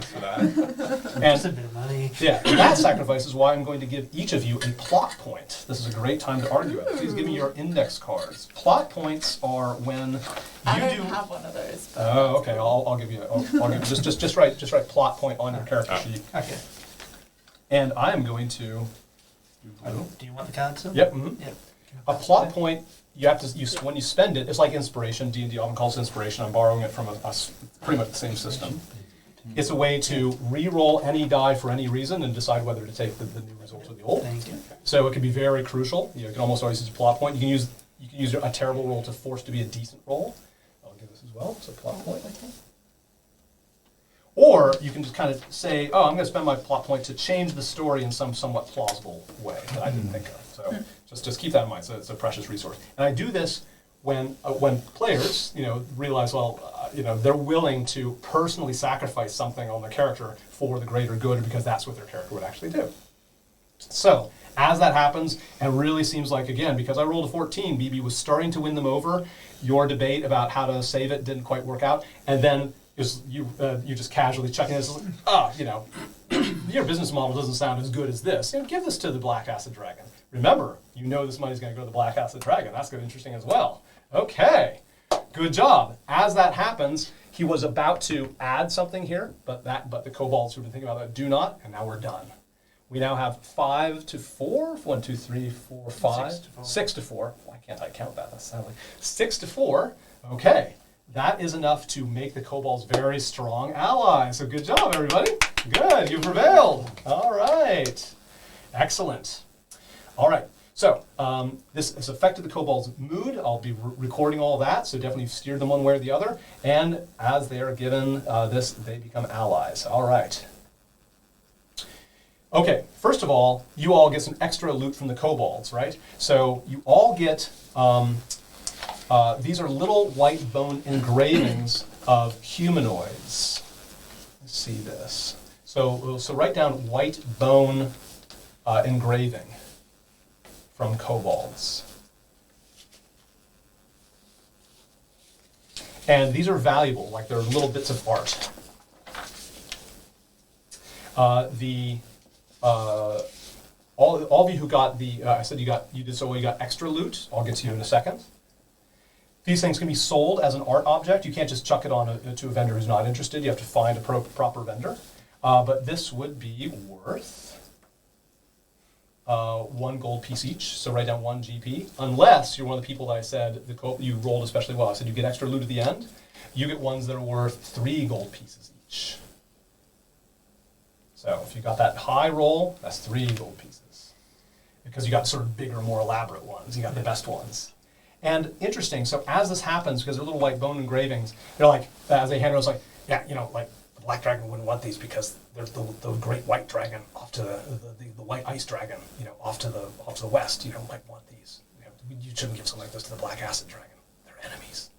So you learn something. There's a black acid dragon off to the east, but there's a white ice dragon off to the west. From all the stories you've heard about dragons, both kinds of dragons have a fierce reputation of doing terrible things. Both the white ice dragon and the black acid dragon.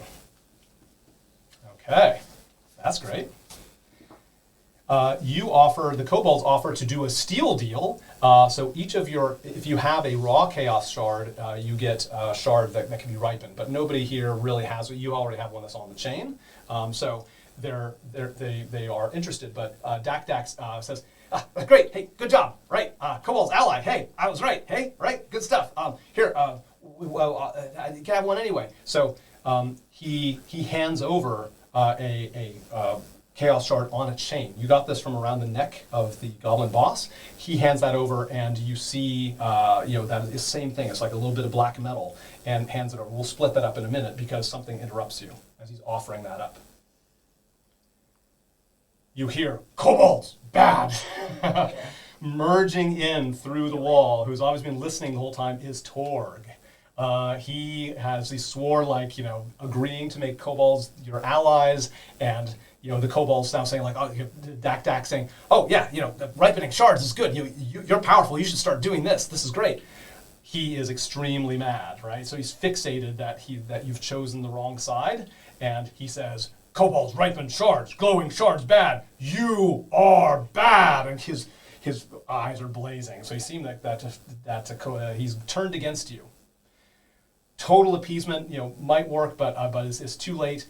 Torg goes into the wall near the portcullis. He merged into the wall, and the portcullis slams shut. You're now stuck in this room. And then he sort of stretches out. There's this big bronze conduit that's on the wall, and he sort of evaporates and enters into the conduit. It's like he looks like he melts into this bronze conduit. You see this ghostly blue light sort of trickle all the way through the conduits in this machine shop. And the machines start twitching and coming to life like he's possessing them. So the enemies are going to activate, and they start pointing dangerous bits at you all. At the same time, clang, clang, that neck in the background with the, get the shard, the cuffs covered with this blue ghostly light pop open, and she starts charging towards you. Towards you in particular, but even worse, BB. Yep. Yep. That's right. And Dak, who's been offering, is like, when he sees the mech coming towards him, he tosses that chaos shard somewhere else. So it's kind of behind you all. She seems fixated on it, but she's this huge machine that's just sort of drilling right towards you all. And then you think that if you get in the way, that's going to be a real factor as well. So Havilar is screaming, get the shard, get the shard. That's a factor. The kobolds have not betrayed you. They're your friends, but they are quite weak. They tried dismantling the machines. So let's imagine the kobolds are on your side of the fight. Anything that I show are machines the kobold haven't been able to dismantle yet. So imagine them fighting, but I don't want to put that and slow the fight down. BB, now remember, BB has converted as well. Like, out this back and forth, he was like, hey, all right, okay, yeah, I think you win, right? You're allies, right? You proved it. So BB is your friend. But he's like, I'm trying to shut down the power to the machines. Yeah, I can do this just fine. Just shut down the power to the machines. And there's like, plop, this big zapping and popping sound. A big puff of smoke comes up. It's like, wait, the ghost suck. And you hear this sort of spinning machine, and junk sort of flies out of the nest like there's been some sort of explosion, and you don't hear from BB again for a little while. Someone needs to get up there to shut off the power. You now know that BB is operating the power source, the power of the machines. He said he could disable the power up there, but something happened to knock him out or kill him. But you see that there's ways to get up to the top of that room, and you think that as you fight these machines, you might realize the best way to do this is to cut off the power. So we'll get to that in a moment. All right, so either way, we'll take a break, and you will try to get up to the nest. By the way, this is a twist that we have here, so I'll put that up on here. Often things, you think things are going this way, but you have a sort of a twist at the end. There we go. So this is something that you will deal with this twist. We usually follow that by a break. As you do so, a couple things. You are going to be, those machines are up on towers. They're 10-foot tall towers. They're pretty easy to climb. Those of you who are reasonably strong can go up and maybe start hitting those things with your melee weapons. Who's good at melee weapons? But these things are also up high. You might be able to start using missile weapons or using spells that can shoot at a distance to start knocking out these machines as they're sort of going on you. Two of you, I think it should be two. You can have more or less, but I'd say one, probably two. Maybe three is okay. You're going to work together to try to work your way up to that nest. If you're good at climbing, good at athletics, or if you're good at acrobatics, because acrobatics means that you're swinging from chain to chain and really trying to time it just right, like an acrobat on a trapeze, you'd use those in order to not get involved with the fight right away, but you're doing skill checks to get you up there higher and higher to be under some peril. And you'll be the ones to go in there and deal with whatever BB was dealing with, you'll have to face as well. Whatever defense, hit them, so you'll probably end up fighting at the end. So remember that you're in the machine room as you go. And remember how high the stakes are when this sort of thing happens, because we're going to go into a life or death fight. I'll go back to the machine room as it is. And I'll do that later. Let's go. I love that machine room there. Oh, come on. I've got to get better soon. I'll do that later during the break. So, take a little break. Remember, we tried just a 5-minute break, and I can't talk very much because I need to calm my brain down, and I need to draw out the map. But good job, everybody, and we will continue in a moment. Okay. So There's no ghosts in there, I'm hoping. Okay, great. Welcome back, everybody. So we are resuming the fight, and this is a set-piece combat, which is, I want to give my little speech about how much danger you're all in. Okay. Got that. All right. So this is a big, crunchy, by-the-book combat with life or death stakes. This is a game within a game. It's much more like a board game. Precisely what square you're in is going to matter. Precisely your position. So whereas I like D&D to be kind of loosey-goosey to tell a story, here it switches to more like a war game, which was really original source of D&D was a war game. That just happened to be on a character level. So I like that because it's very tactical. And even at level 1, you make some interesting decisions. Again, if you don't like this, that's fine. Take that away to whatever DM you talk to and say, oh, I don't like really crunchy combat. I like more fast-moving combat. You can make a decision, but do your best. Each one that you go through in this Courage and Chaos series will teach you slightly different tactics. So here are some things that are useful here. One is combat at range, right? These things are up on towers. They're 10 feet up.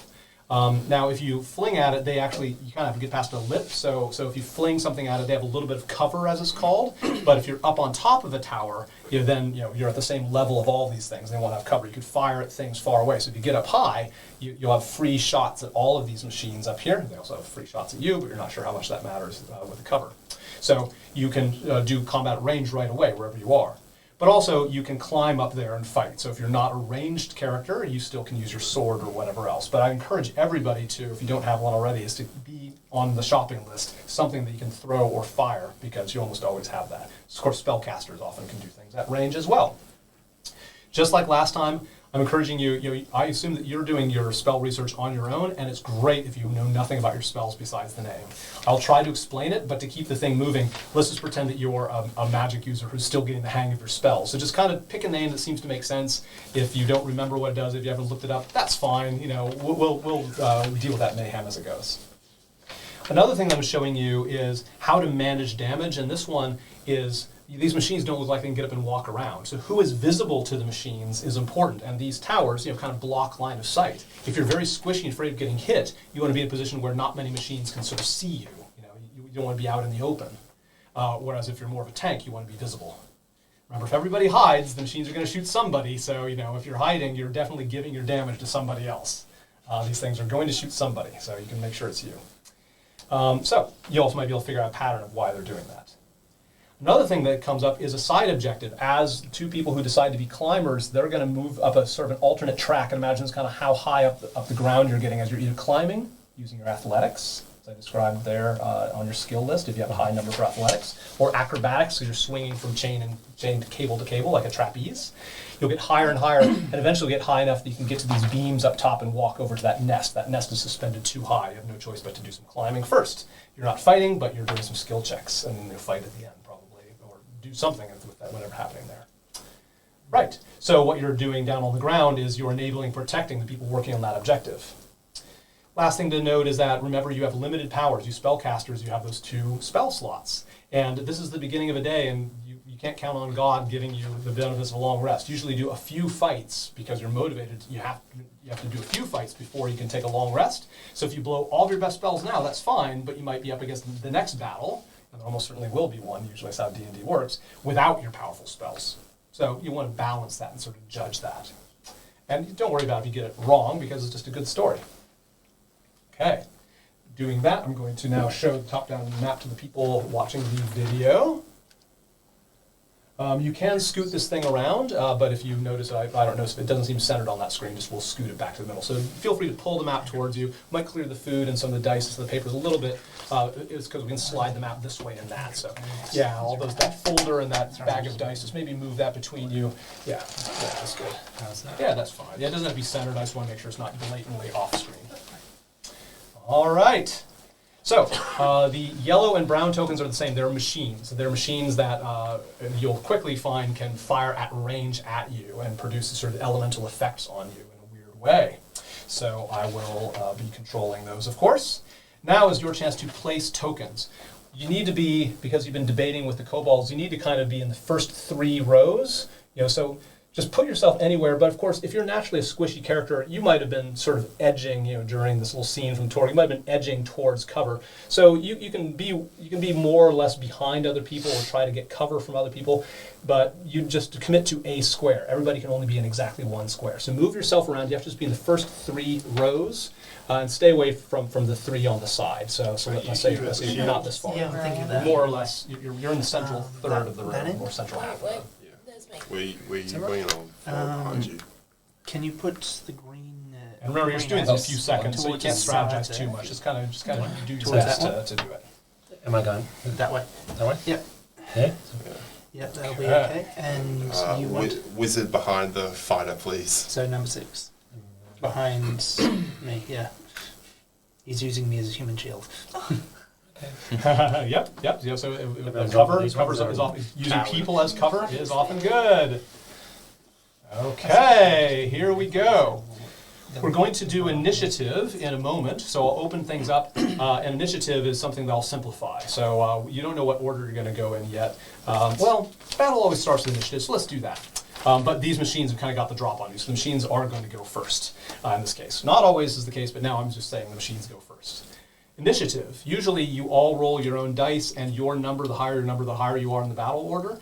But with 10 people, you're jumping around the table and people can get confused. So what we'll do is we'll see who has the highest and the second highest initiative, and that'll rotate around. You'll see how it works. So when I say roll initiative, you always do this. You take out a d20 and you add your dexterity bonus. You're technically adding your initiative bonus, but for all of you, your initiative bonus is your dexterity bonus. So just please, everybody do that. And find out amongst the 2 of you, all of you, who's the top 2. 12. 4. 7. 12 Hit that. I'm gonna minus take 4. 4. I think you actually won. 12. So who's got the second highest? I heard a 7? 7, I have. Okay, who else has 7? Okay, great. So we have 4 people here, 3 people here. So we'll take the shortest path around. So we'll start here and we'll rotate around. So it'll be you, then you. Yeah, that's right. Initiative is plus 0. Yeah, 0 dexterity. But you rolled a 7, so that's your result was 7. Yeah. And remember, check your neighbor right now. Remember, anytime your neighbor rolls something, if they're saying the name on the die, make sure the dexterity is 0, which may be the case, but make sure they're usually adding something. But actually, 0 was the right thing to add. So we'll go with you. So when fighting breaks out after I do my turn, it'll be you, then you, then you, then you, all the way around. And then after that, it'll be my turn. After you, it'll be my turn again. Okay, that's just an initiative order. Okay. But it is me first. And I'll kind of, because again, with so many players, I'll kind of go through things. So let's talk about player 1. It'd be great if you pointed out when I say, where is number so-and-so? Just please, I have terrible brain ability. So I can see that number 1 is there. All right. All right, so this Havilar over here is screaming across the way, the shard's over there, and Havilar is looking at you, number 1. So seems to be fixated on you as her first shard. She's theorizing that you're the one that's Chaos Shard. Luckily, it's not her turn yet, but we just know that when she moves, she'll be trying to move towards you. So that's player 1's problem. Player 2. This machine here is aiming at you. So you're the first one. Oh, you're player 2. So as I go around, you are the first one to see what these things can do. All right. Okay. So I'm going to do a little bit of randomizing behind the screen here to figure out which way it goes. Ooh. So as this happens, the machines do something very strange. So they're all connected by conduits to the ceiling. The bronze conduits connect to that central power source. So first you think like, well, maybe you don't have a sense of electricity, but it's conducting magical power of some sort.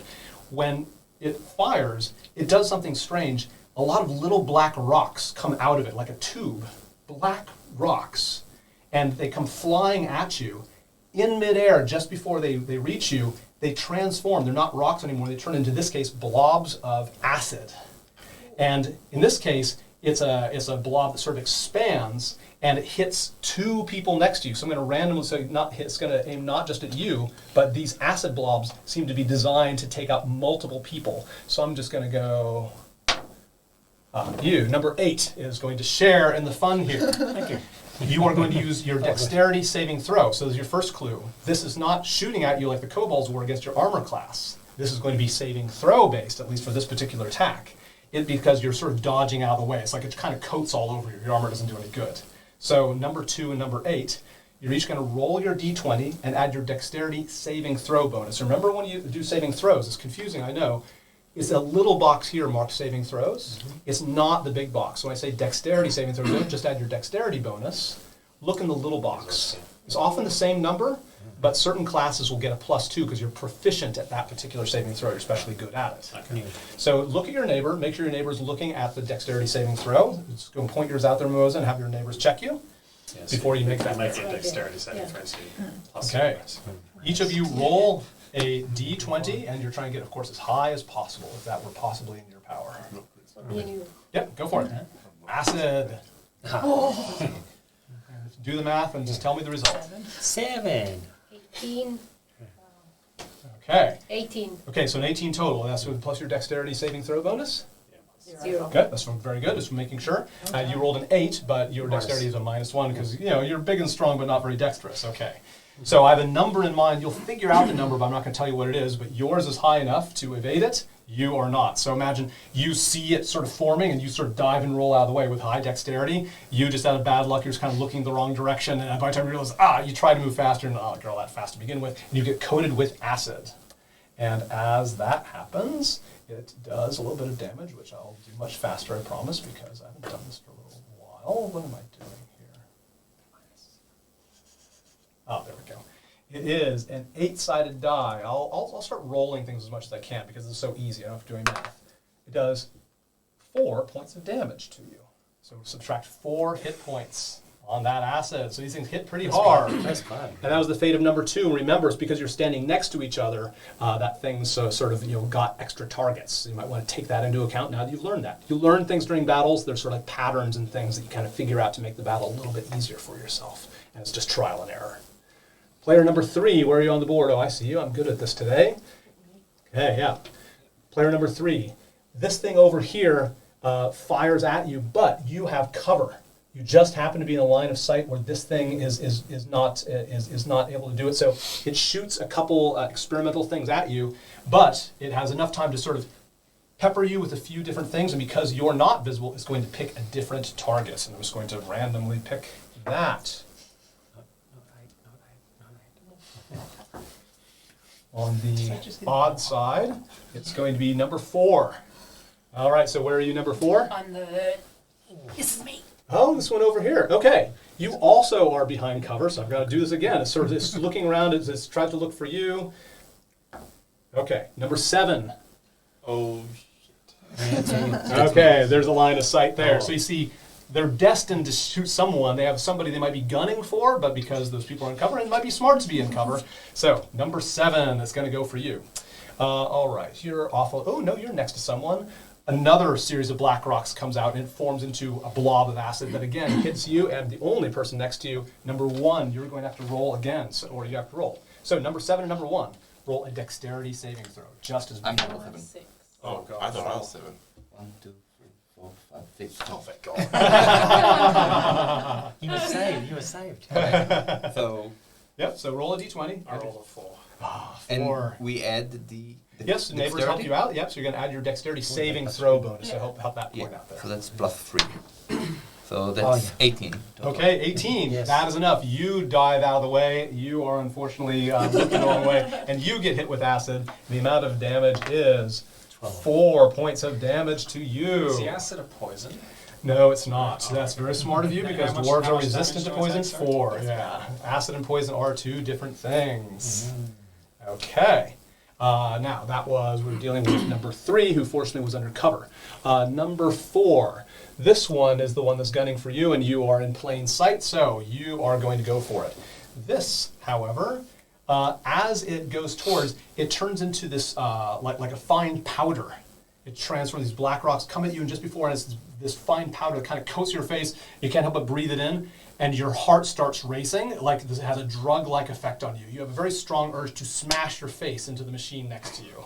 But it would take a wisdom saving throw to control your mind. Oh, yes. Oh, you're a dwarf, you're a cleric. That happens to be good for you. Yes. So you're going to roll your d20 and roll a wisdom saving throw against this particular attack. 11. Okay. Is that enough? That's very close. That is... Ooh. That's not enough. You resisted. Are you sure you added the right thing? Yeah. So 6 plus 5. Yeah, that's right. 5 is a very healthy bonus, but still not quite enough. You resist, but the last second's like, oh, I'm going to do it anyway. You smash your face into the machine next to you, taking 1 point of damage, appropriately enough, just because you just barely succumb to it. How much damage does her face do to the machine? That's true. We are talking about a dwarf. They're very tough. Player number 5. Over here, so where are you? Over here? Okay, so she is also seemed to be targeting for you. So she's screaming at you. She sort of sees you through the machine. She's like, you have the shard. Oh, number 5? Yeah. So you have the shard. You have the shard. So she seems to be intent on going towards you as well. Who is player number 6 pointing out on the board? Yeah, it's true. It's true. Yeah, that's right. Great. Hey, number 6. So this one.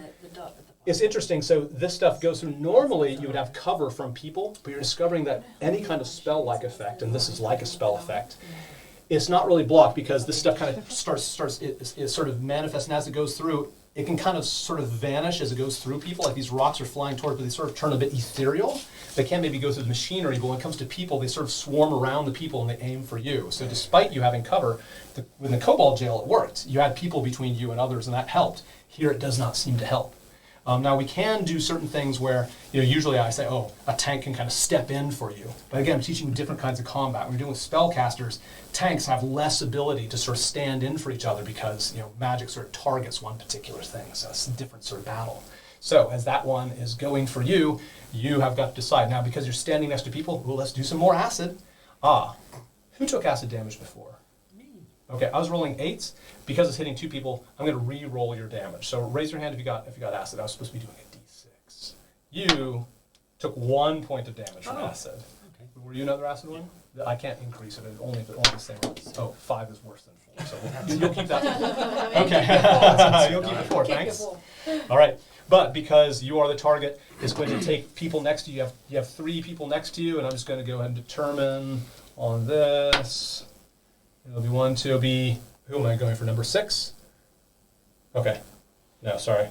It goes for you, number 5. So next number 6 is someone who's number 5. Yep. All right. So number 6, number 5. Please roll your dexterity saving throw. Again, this acid is not nice to stand next to each other. 18. 18. Good enough. 9. You take 4 points of acid damage as you go. Who's player number 7? I am 7. Okay. Yep. Okay, player number 7. This one over here is trying to find you. So you can see that it's kind of gunning for you, right? These machines now you realize are sort of tuning into each of you, but you see that you're blocked by its line of sight. So it's just going to look for somebody else who's closest, essentially, is the best way. So as it looks around, it's going to go for number 8. So you see, position does matter a little bit. Number 8. Let's see if it's odd. No, it's even. Okay, this is going to be, who's number 8?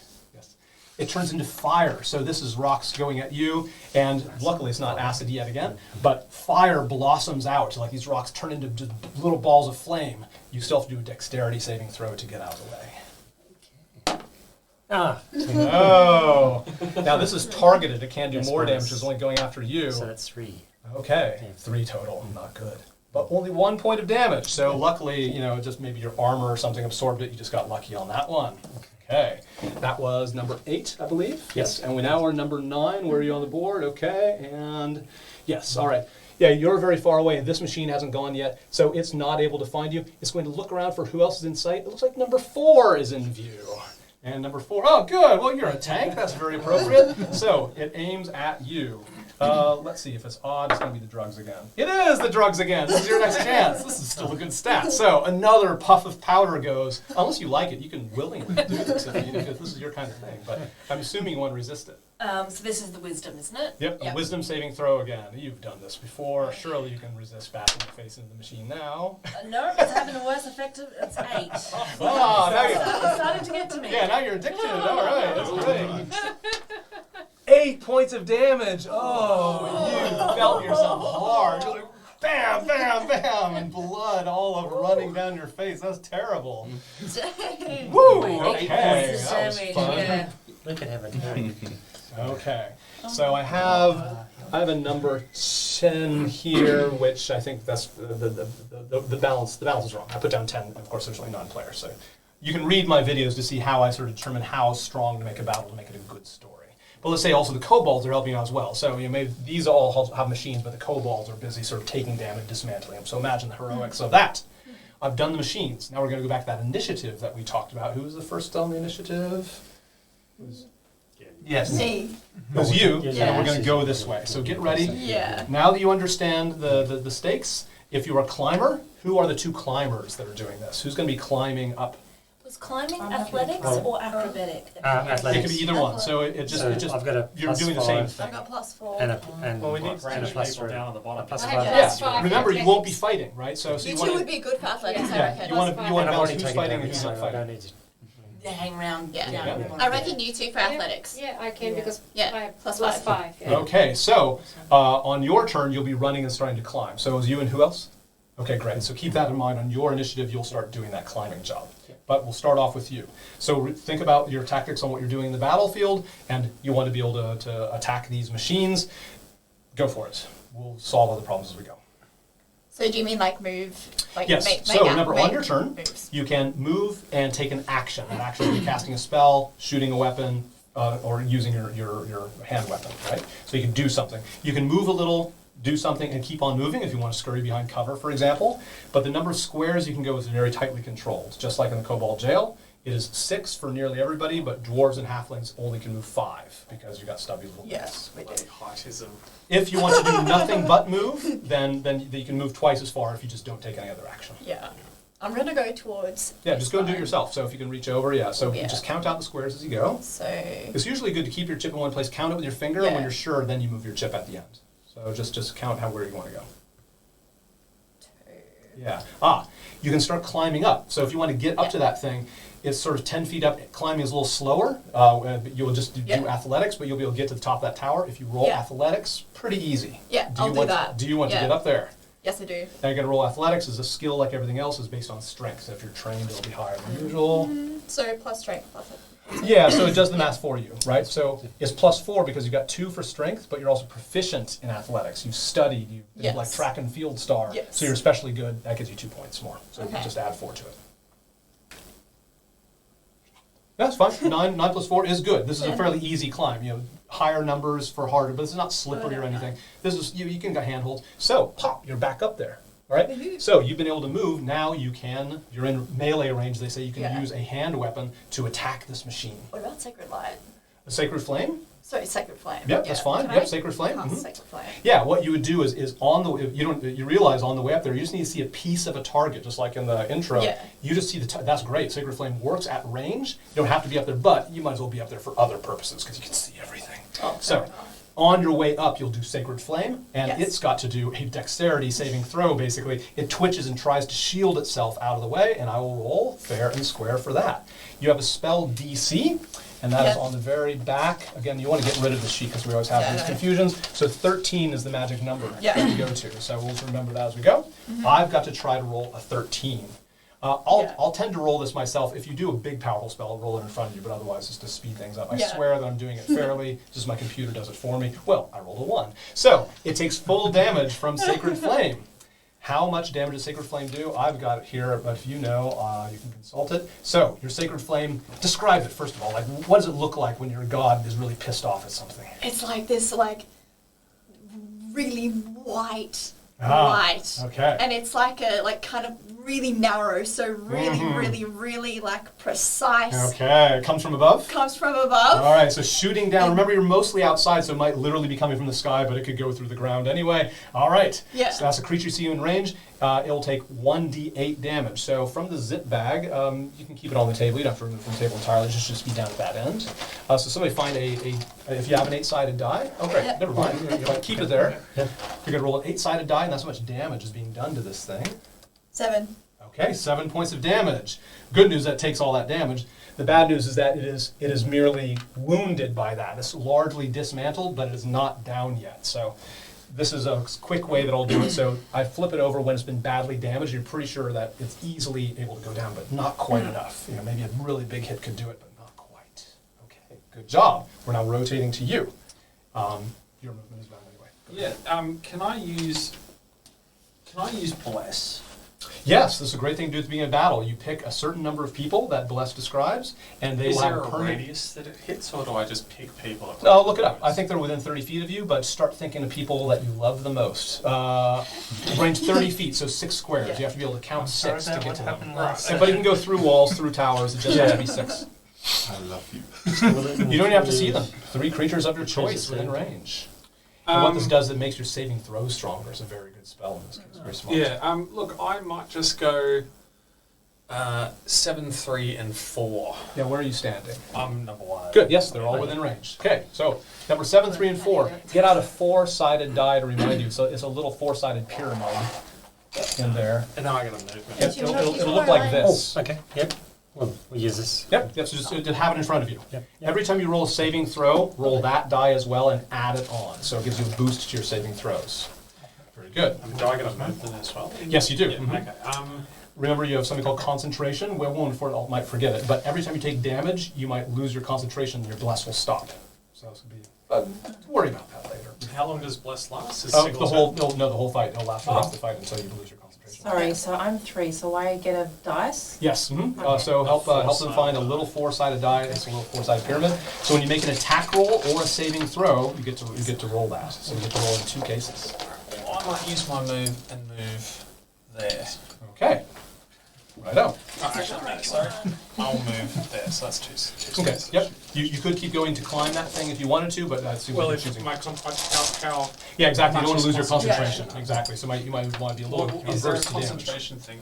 Nope. No, there'll be a Constitution saving throw when it happens. Oh, constitution. Right. Okay. Yeah, but I'll tell you about it. So every time you take damage, just try to help me keep track. When you take damage, try to raise your hand. We're telling a story here, so try to enforce the rules and make it more fun. Okay, very good job. All right, the Dragonborn is next. What are you going to do? Right, well, I'm really good in athletics, Okay. apparently, so I really would like to climb. on That's top of right. one of Okay, these. so we'll take your chip and we'll put you down here. So let's find your chip. You're number 2, I believe. I'm number 2, yeah. Yep. So we'll pull you off and just put yourself there because this means you're on the ground floor. And as we move this way, I'll just meet you. Okay. So let me look that up. We have our first climber. How does that work? Right. Okay. So you've got to make a certain number by using your athletics, and you have a certain number of steps. These are not actually literally heights. I'm sort of demonstrating. Okay. Please roll your d20. Add your athletics. And you can tell a little story about how great you look. 6 plus 5, 11. 11. So looking at my magic number, it's not quite high enough to make more than just one step of progress. You're making progress, you're climbing up, but maybe your armor's getting in the way, maybe it's just bad luck. You know, you sort of pick machines, they're sort of bending under your weight rather, so as you're trying to climb up the wall. So you make a little bit of progress. And that is your turn. You're now kind of out of the way. You can tell that you're not being targeted by these machines unless there's no other targets to hit. So good job on that. And that's it. That basically includes your movement. So it's like you're moving and doing that. It's called a skill challenge. Okay, good job. And you'll have fighting later. What are you going to do next? Number 3. I'm pretty good at my longbow. Good. So I'm quite happy to shoot something. Very good. So anything you can see can be shot, or at least, like this thing next to you.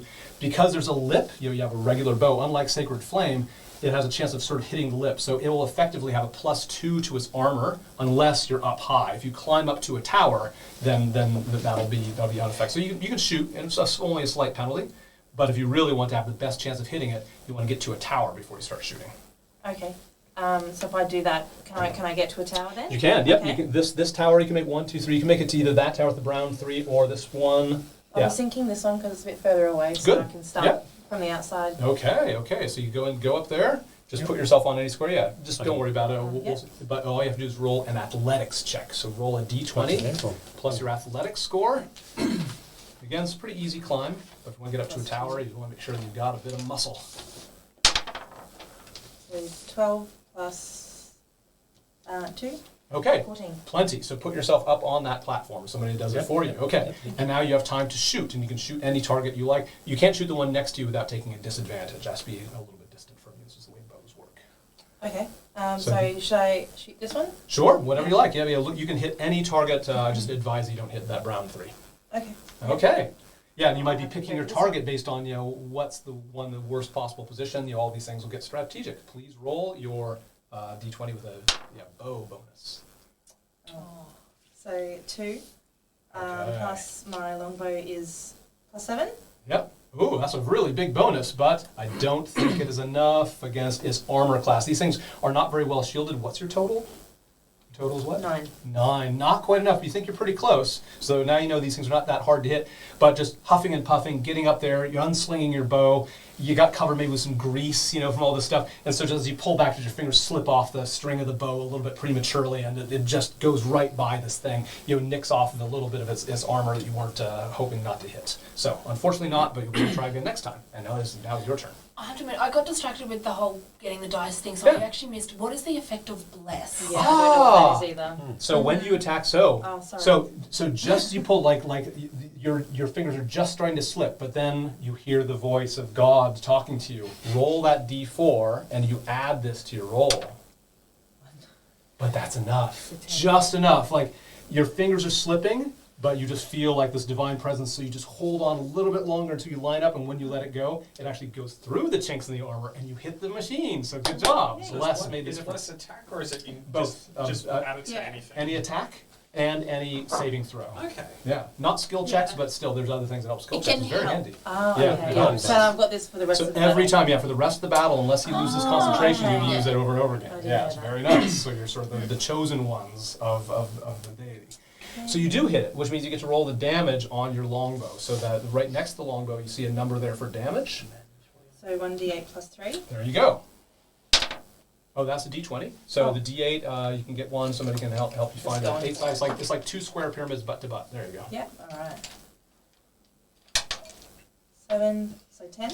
10. Ah, that destroys it right off. So was this one? Was that one I was going Yeah, so bam, this thing falls into pieces. And it is disabled from the battle. Good job. That bow definitely did a good job. Now it's your turn. And again, you'll have that d4 with whatever you do with your attack. It has to be an attack. If it's a spell, you don't get to use it for spells. But That's it's okay. I am thinking about spells.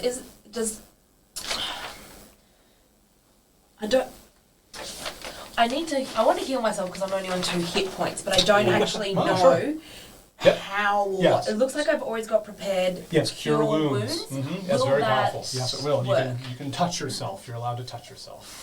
It has to be. It's a touch range spell. Is all I'm saying. Okay. So that would be one of my spell slots Yes, for the day. use a spell slot for the day, but keeping the cleric alive is very important, so I think it's a great idea. Okay. So just mark it off as you've used one of your spell slots. Right. And it'll do describe. I roll for that, or what Yeah, do I do? yeah. So you roll. I think a D8 plus something. Who's else got a cleric? Yeah, I think it's very powerful because you're a life cleric. I summarized it here. Yes. I've also got One D8 plus. So most clerics would roll 1d8 plus 3 or something. You're a life cleric. You worship a god that's all about life, which means your healing is especially powerful. So roll a d8 Yeah. and add 6 to it. So that's how many hit points you give And that's yourself. separate to this. Yeah, those are only for attacks and saving throws. The bless So doesn't. roll this and add Yep, add 6. 6. Okay. 7. Okay, all right. Still, hey, that's great. Wow, that's a great bonus. Even when you're unfortunate enough to roll a 1, add 7 points to whatever you've got. So yeah, so I've got 1 plus. So Yep. So yes, that's You'd 1 actually plus get 6 is more. 7.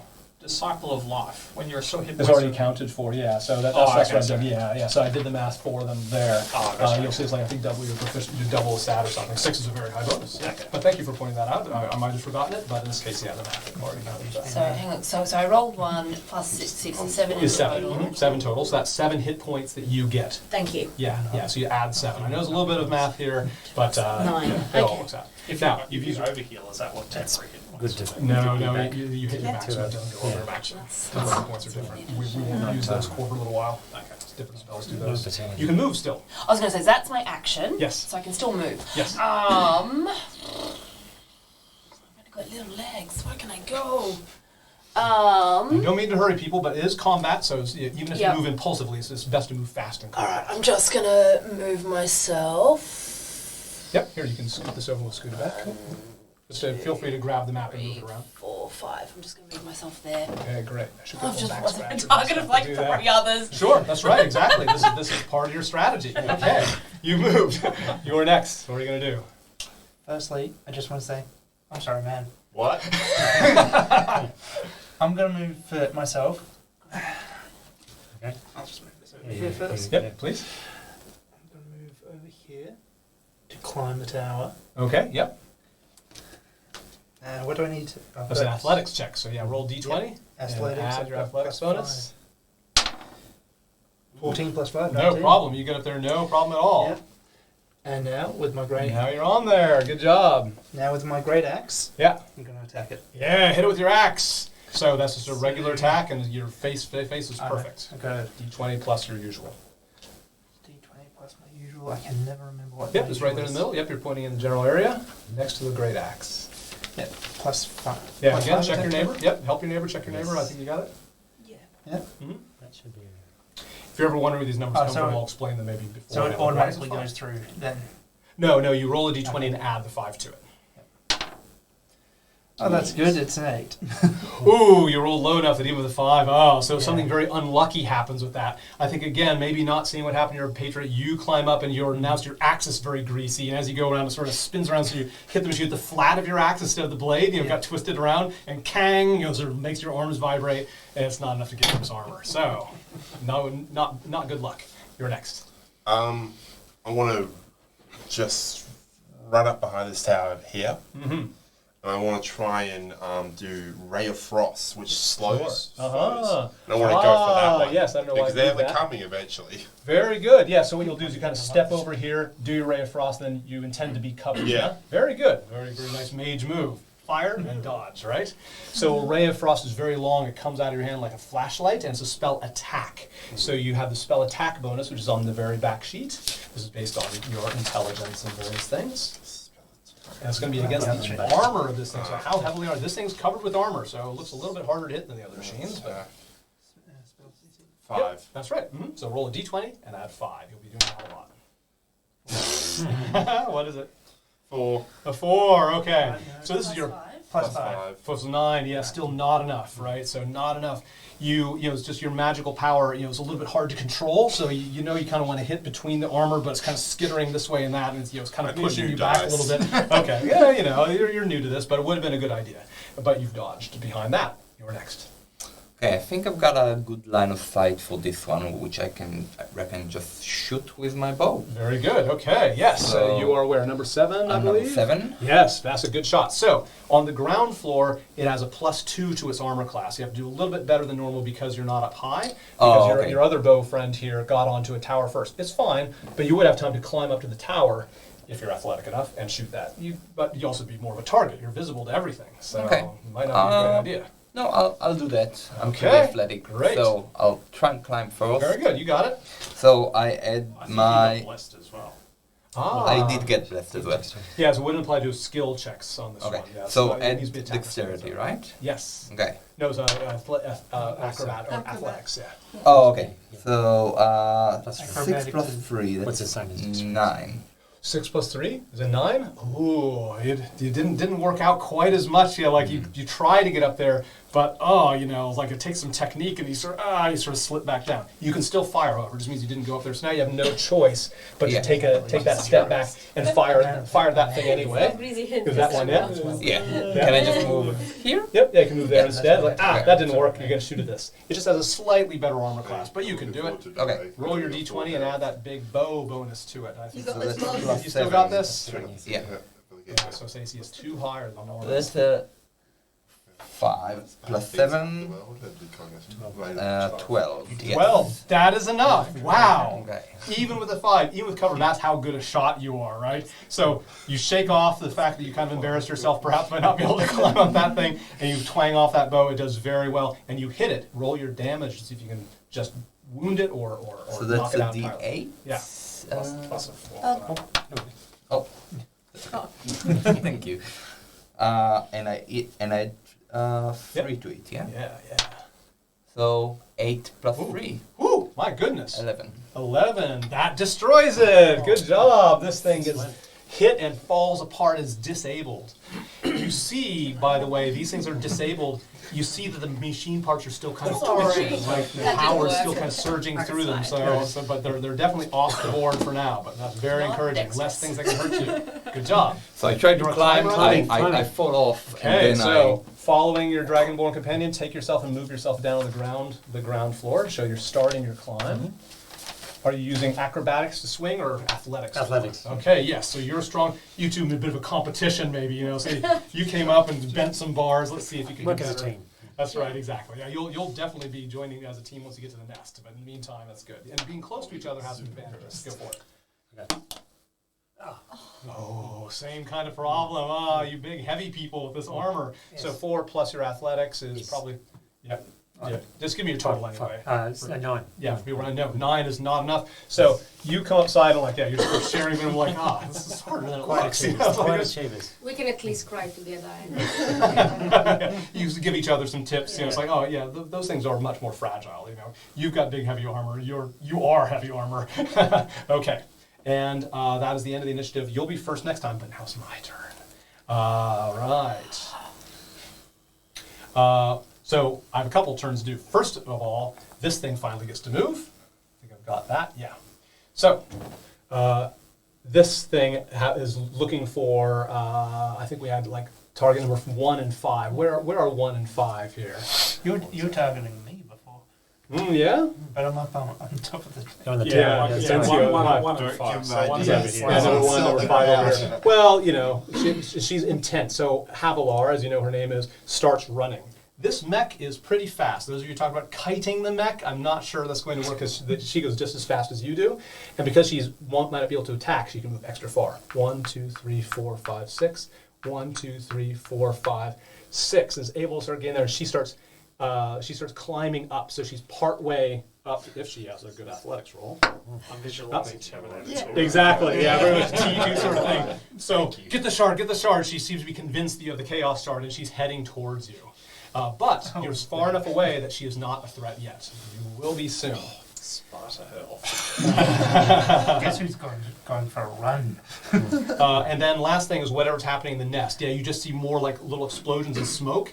You hear sort of a klaxon going. This would be important to the two of you because you'd be up there again. It's like a klaxon going off, and you feel like you hear the whirring of machinery up there. Like you think something's still actively up there. So you're heading for trouble. Once you get up there, you'll have to contend with some sort of enemy. But because it's stuck up there, don't worry about it yet.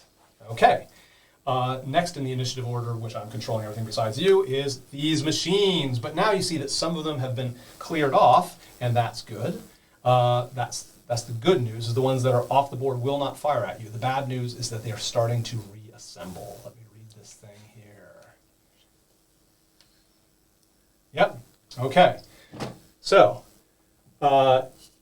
either they reassemble in the spot where they were before, they're either reassembling, or it's a new machine where the ghostly power is sort of going up through the conduits and going down to it. So in a couple tactical, I'll just mix these up, a couple tactically useful, but they are not going to fire this time, right? So I'm just going to sort of note with these that they're still reassembling, but you know they're going to be trouble. They're not going to do anything this time. Now you realize, like, oh, these things, this ghostly power, as long as the machine powers to it, they're going to keep reassembling. They're going to continue to be a problem. So now you know that the real thing is surviving, knocking these things down, and make sure that the climbers survive. Because if you left the room, the climbers would have no choice but to take all the hits. So their objective will end this. You've got to make sure that you all survive and keep these things tamped down in the meantime. All right. So let's do it again. Okay. So we're, number 1, you were in enough trouble. Number 2, you're over here with a wounded machine. Where's number 2 on the board? Ah, You're a climber up there. So the climbers are by default not a target. So it's going to go after the one who's closest to it, which is number 9. Okay.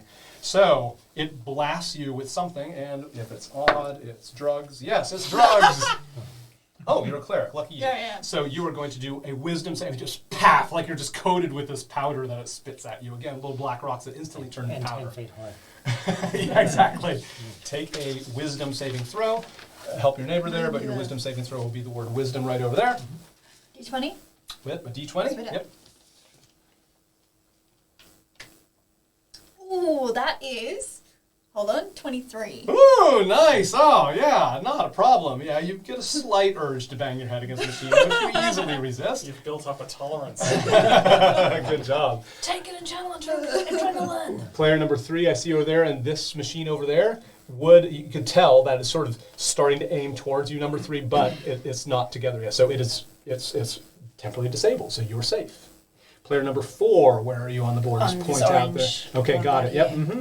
And yeah, this one seems to still be gunning for you, but it itself is reassembling. So again, it's not a problem. Player number 5, where are you at? Yes, I see. And that means that I'm looking for. Yeah. Okay, yeah, that's right. You know the mech is going for you, so that's right. You're already in enough trouble as it is. And you've got this one as well. Yeah, right next to it, but we'll see how that goes. So that'll come up a little bit later. You're sort of noticing, especially a little behind the DM screen, this helps the combat run much more easily and make the monsters fairly predictable. It's your way to kind of control things. Monsters are not always going to be this predictable in who they're going for, so enjoy it while you can. Number 6. This machine over here wants to get at you and cannot see you because you're on the other side. So it's going to go for whoever is closest to it but visible. This person over here is so close that I don't think it can see, so it's going to have to pick number 7. Like if you're right up, now if you're right up against the base of a tower, that's also pretty safe. So number 7 is going to have to do this. And if it's laws, it's drugs. Sorry, It's not drugs! Okay. Everybody gets a turn. Wisdom? Yes. So, and this is if you have blessed, thank you for do remind each other those things. Oh, I got blessed. So roll a Okay. d20 plus, yeah.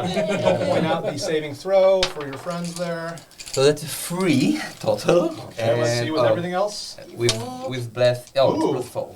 So Plus your wisdom, whatever is in that yeah. box. That was a 2 + 1. That's 3 + 4. That's 7. 7 is still not enough. Oh, the bless helped you. God talked to you, but God does not help you resist the lure of bashing your head against the machines. So you're going to take some damage. 8 points of damage. You do yourself bad. Okay. You're still around? I am, yes. Woo! Okay. That's quite a bit. All right. Now, remember, fighters, you can give yourself, on your turn only, you can give yourself a second wind, right? You can spend that. You roll a d10 and add 1 to it, so you can only do it once. Clerics, it's not your job to keep people alive, okay? They've got to help, but your clerics, you do have the power to be close to someone, to touch them and give them that healing spell with one of your things. Some of you have healing potions. Those are good for emergencies. Keep all that in mind. It's getting kind of dire. That was number 7, I believe, that I was just taking care of? Yep. Okay.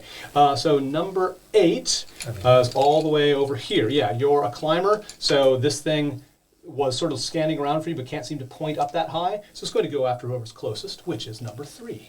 So, let's see what it does. More drugs! Wisdom saving throw for you. Drugs are very popular with these little black rocks turning to powder. Yes, the bless. Yep, so you roll a d20 and the d4 together. Or about the same time. Oh no, 1. Oh dear. Plus 1, so 3. Okay. The bad news is, of course, the good news is this tells you a story. Why are you so vulnerable to these drugs? It's like there must be something in your history or your physiology. It's like, these. Yeah, It's a dairy one. I came from the stoner village, so. Exactly. Like, I remember these. Yeah. You start to slam dance or moshing for a while. Nostalgia. Yeah, exactly. Yeah, 20 and a 1 is often an opportunity I use to tell a story about your character. There's a reason why it was so high or so low. And in combat, I like to do that as well. Okay, so I'm going to roll the damage that does to you. 8. You mosh yourself into a pulp on the nearest machine thanks to these drugs. And be sure you can say how many hit points you have so your clerics are aware of That's my first hit as well. Woo! Nice!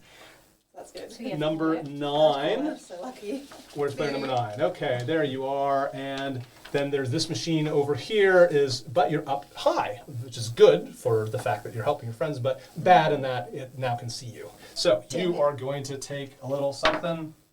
That's drugs on this one. I just rolled drugs. Yay! So roll the d20 for your saving throw to try resist it. Was it this one? It is dirty 20. Okay, 20 is good enough. You resist that. No damage to you.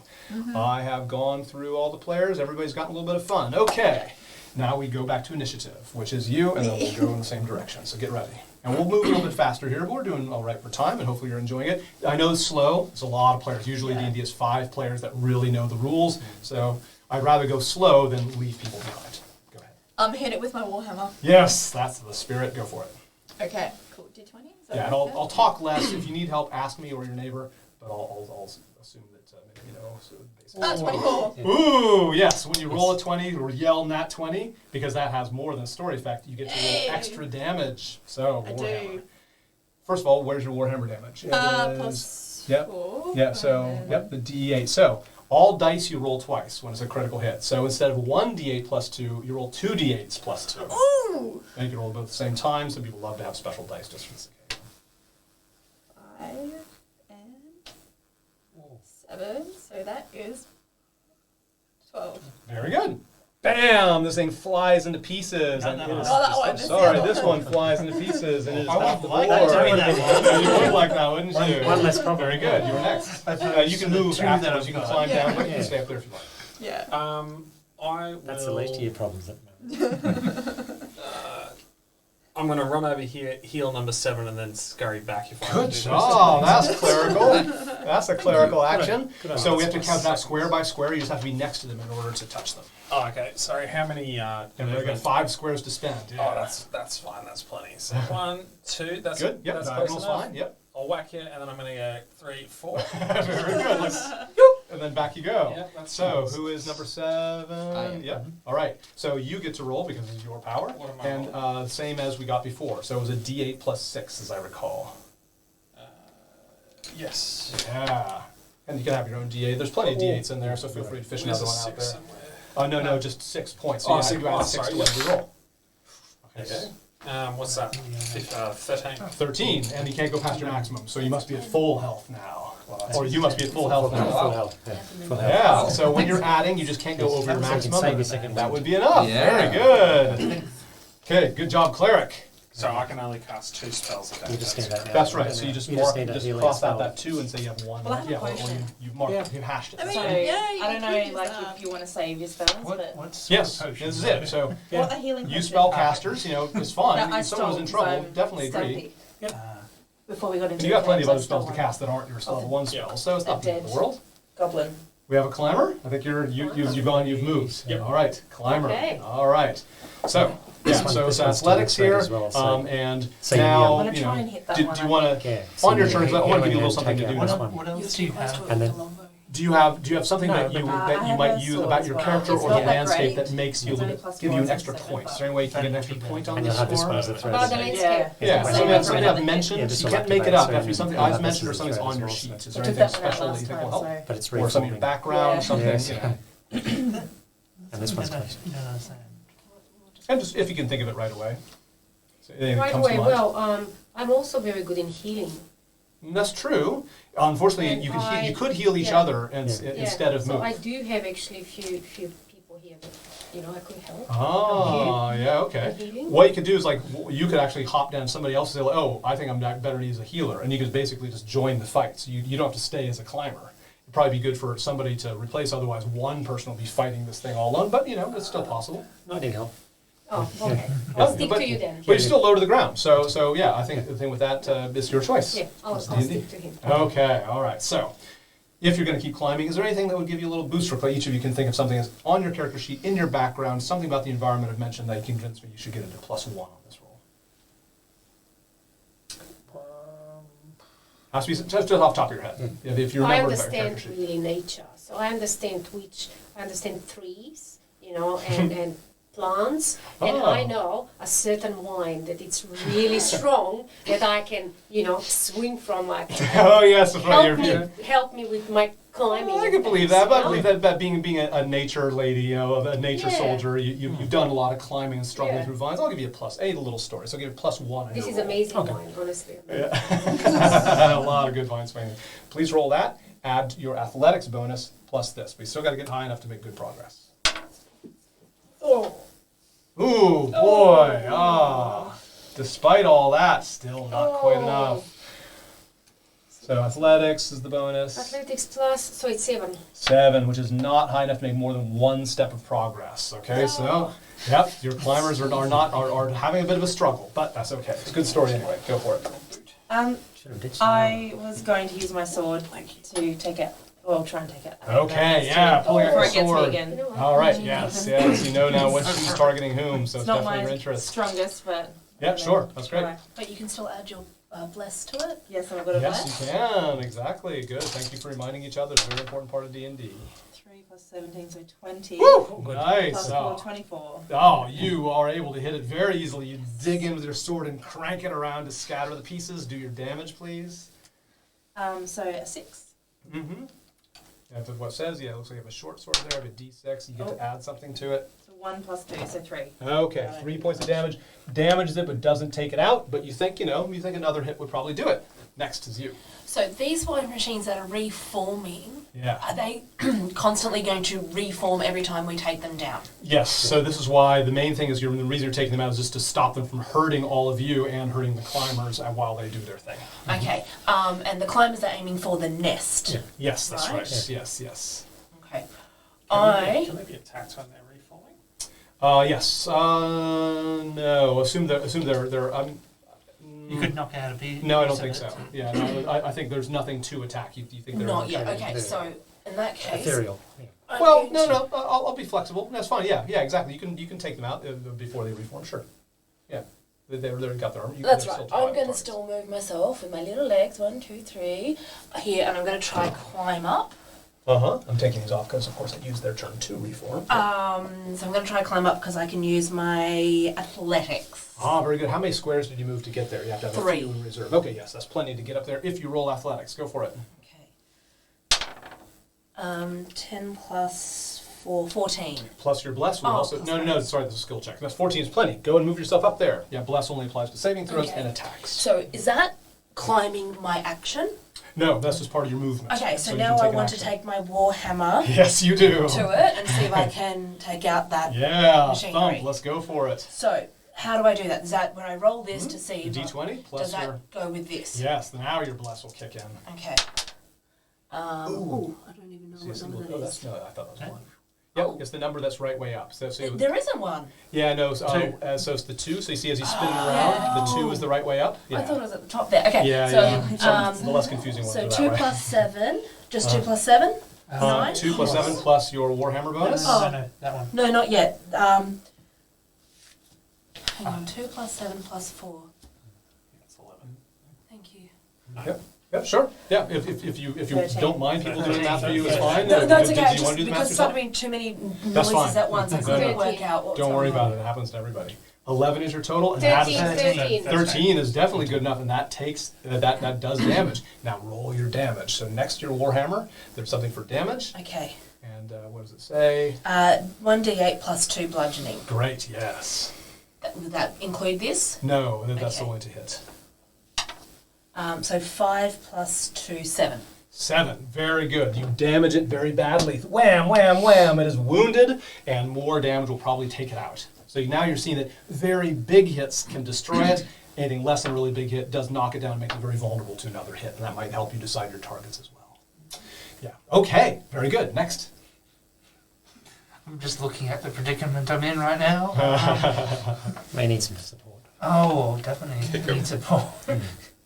Kick it. Oh, what Spartan it? Yeah.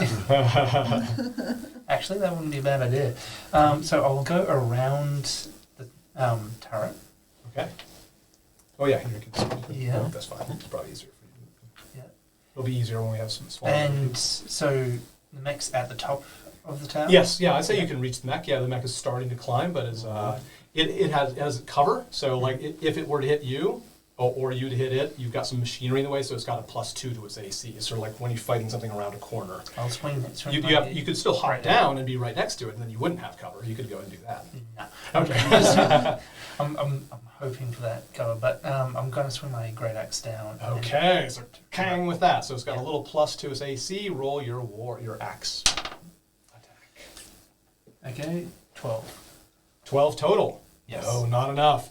With this one, it wasn't really the cover. You think that even with that cover, it's like you hit what you thought was a solid spot, or a place that could be crushed. You look like foil, but this is made of a really kind of strange sort of metal that seems to be charged with some sort of energy. So what looks like a thin sort of bit of foil, your axes can't get through it. And I don't even knock it back? No. Yeah. What you're doing now is you're kind of hammering through it, but you can see Havilar's inside, and she's like, get the shard, and she's going after you, and she's got picks and shovels and drills, and she's like thrashing out, and so you're pretty sure that she'll be able to attack you quite soon. But not this time, and you haven't landed a blow on her yet. That's your turn. Question: how high up is the nest? Can I hit it from the ground with magic? No, it seems to be deliberately sort of shielded. Yeah, these climbers are the only ones who will be able to get to it. And I'm going up the tower with okay. You got support. Thank you. So this one over here, yep. Yeah. So you have to roll athletics in order to get up the tower. Yeah. You can move around and attack this thing from the side. No. Okay, go for it. Yeah, you're a wizard. And you've also got this as a threat too. Yeah, that's true. I'll deal with that. 11. Okay, with 11, yeah, that's a good enough athletics roll to climb up. Good job. So up you go. Now you can do your action. Yeah. Burning Hands. How does it work? Ooh, very good. Okay. Burning Hands, it hits multiple targets. That's the good news. The bad news is that the way these things are positioned, it would include your friend. So you can toast your friend AC do you and have? get these two things. 17. And your health? I'm full health at 12. Great. Yeah, because you have two options. I'm going to take one, that chance. One is Yeah, to I get figured both enemies at once, including your friend, or you can move to this edge and just get one or the other. You can exclude. Yeah. So. Yeah. You're at full health points. Yeah, You've you're got two clerics. okay. So boom, it's a powerful spell that has multiple enemies. They do a saving throw. So look at your save DC. Is that thing on the back? This is a dexterity saving throw, I believe. 13. Yep, I'm going to look up Burning Hands just to keep myself honest. And you said it's a dexterity? I believe they do a dexterity saving throw, which is not one of their strong suits, at least not for the machine. Damn it.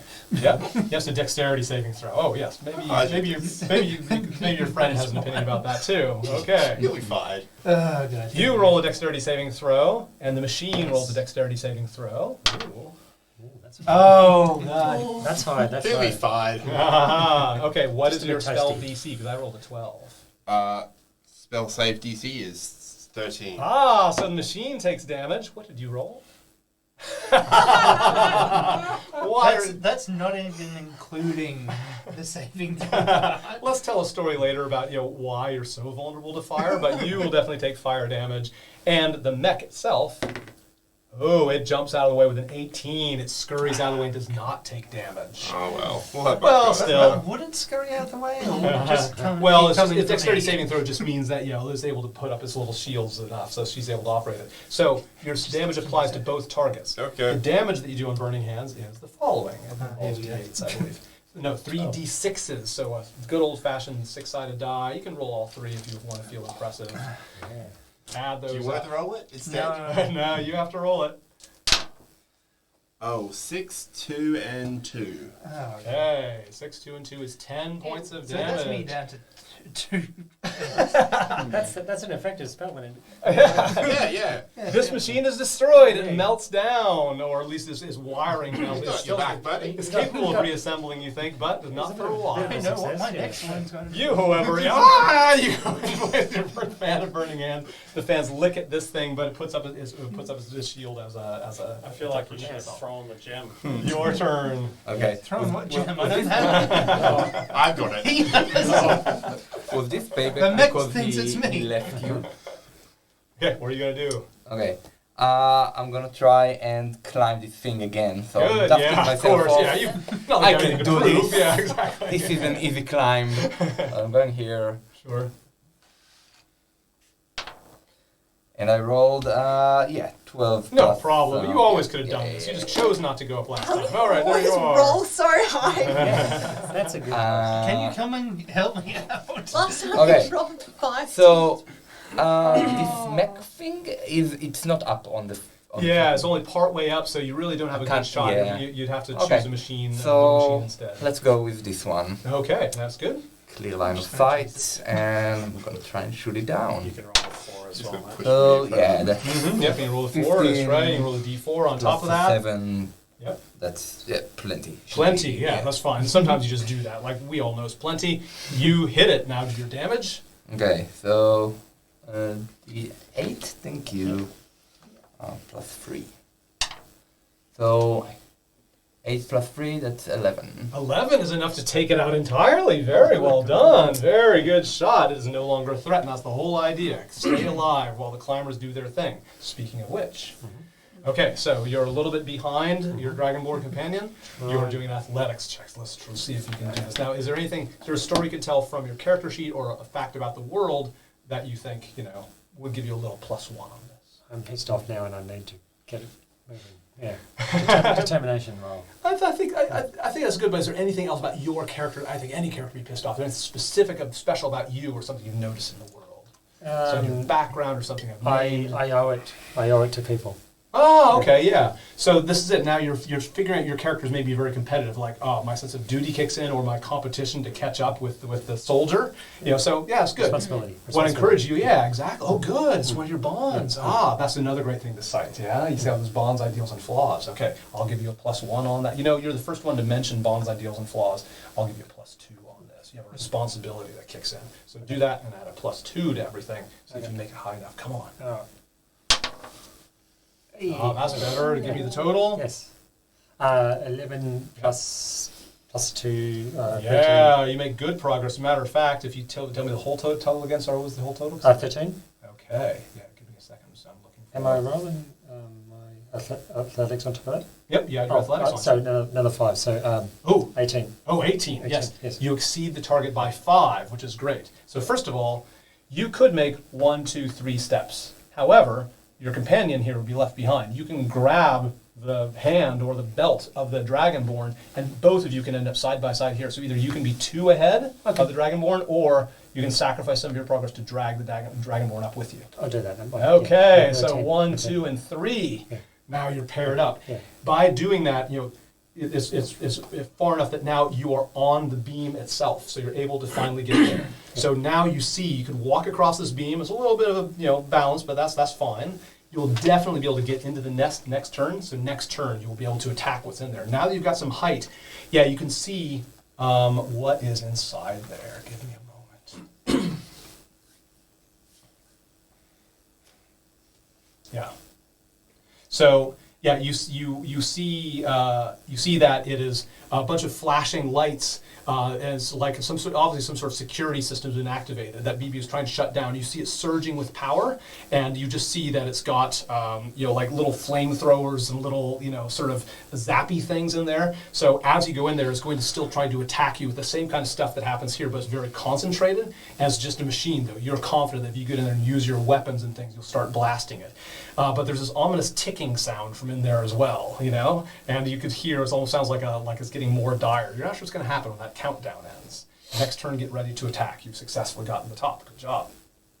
Yeah, if you had not taken the Dragonborn, then you would be in there, be able to do an attack, but then you'd be in there all alone. So maybe it's nice that you're unified. We've gone all the way around. Okay. My turn. First is this thing. All right. So it climbs up to the top and has 2 wonderful targets to go after. I'm going to roll the dice. Don't you have nothing to roll right now. So it starts swinging. It's got 2 arms and one each with something very dangerous looking. It's got a little drill on one side, and it's got like a pneumatic sort of like hammer on the other side, and it's going to strike at each of you as it screams, "I'll get the Chaos Swords!" So here we go. Have fun. I just lied. What shards? There's Okay. dangles on my chest. So number 5, that's you. I roll a 9 against your AC. Oh, that's... 17. You're not very dexterous. You're still able to step out of the way. That's fine. So yeah, you just see the drill coming at you, and you sort of duck out of the way, and it shoots over your head. but it attacks you at the other side. With a 14, what's your AC? 12. The wizard, you get the receiving end of a drill in your belly Good. with 8 points of piercing damage. Oh, man! You both are So on, stabs at you, you duck over, and you hear this whirring sound, you look over, and you just see guts spilling out of the wizard as the wizard's eyes roll back.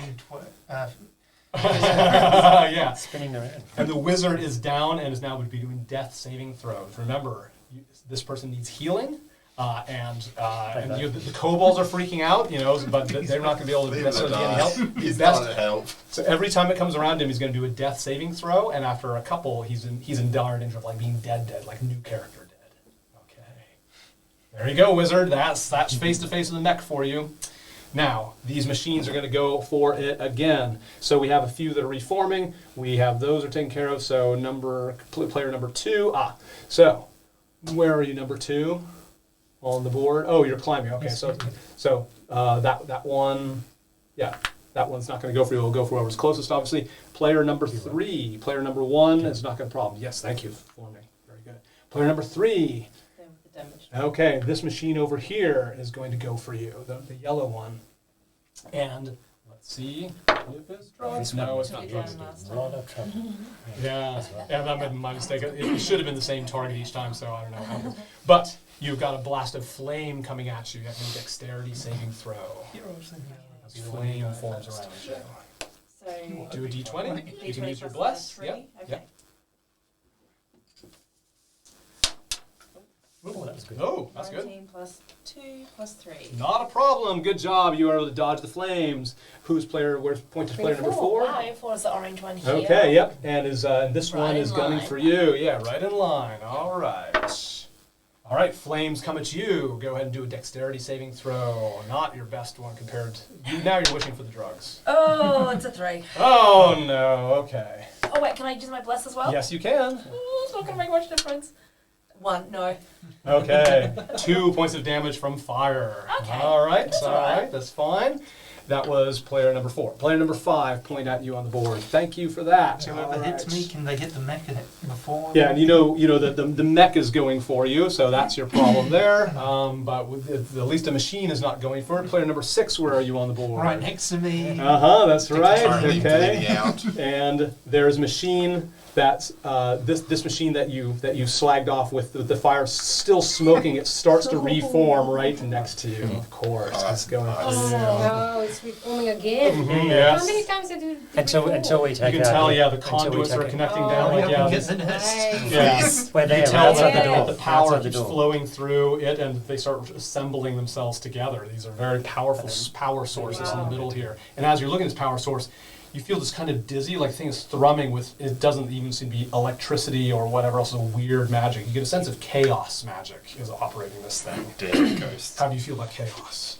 I think you don't like chaos. I was already calling you hate chaos. You're very lawful. So. I'm very lawful. I don't like chaos. Okay, that was player number 6. Player number 7, where are you? Okay. There's one forming. Right. I think it'll form next to you. I think we'll just use something simple. Yes, using next to you. Where's my little loop? Oh, You we can got use it. it. Use them all. Well, I'll just do that instead. You don't get to evade my wrath just because I don't have a little loop. I should drink more Coke. All right, that is number 7. That was player number 7. Player number 8. You are a climber, so you're not going to be attacked by anything. Player number 9, where are you? Right next to player number 7. Okay, so over here, this one was gunning for you, and it can see you just fine, and it's just within range. So, that is drugs. So do a wisdom saving throw. That's one of your better ones. Try to resist slamming your head into the machine. And a dwarf. Okay. And a dwarf, yep.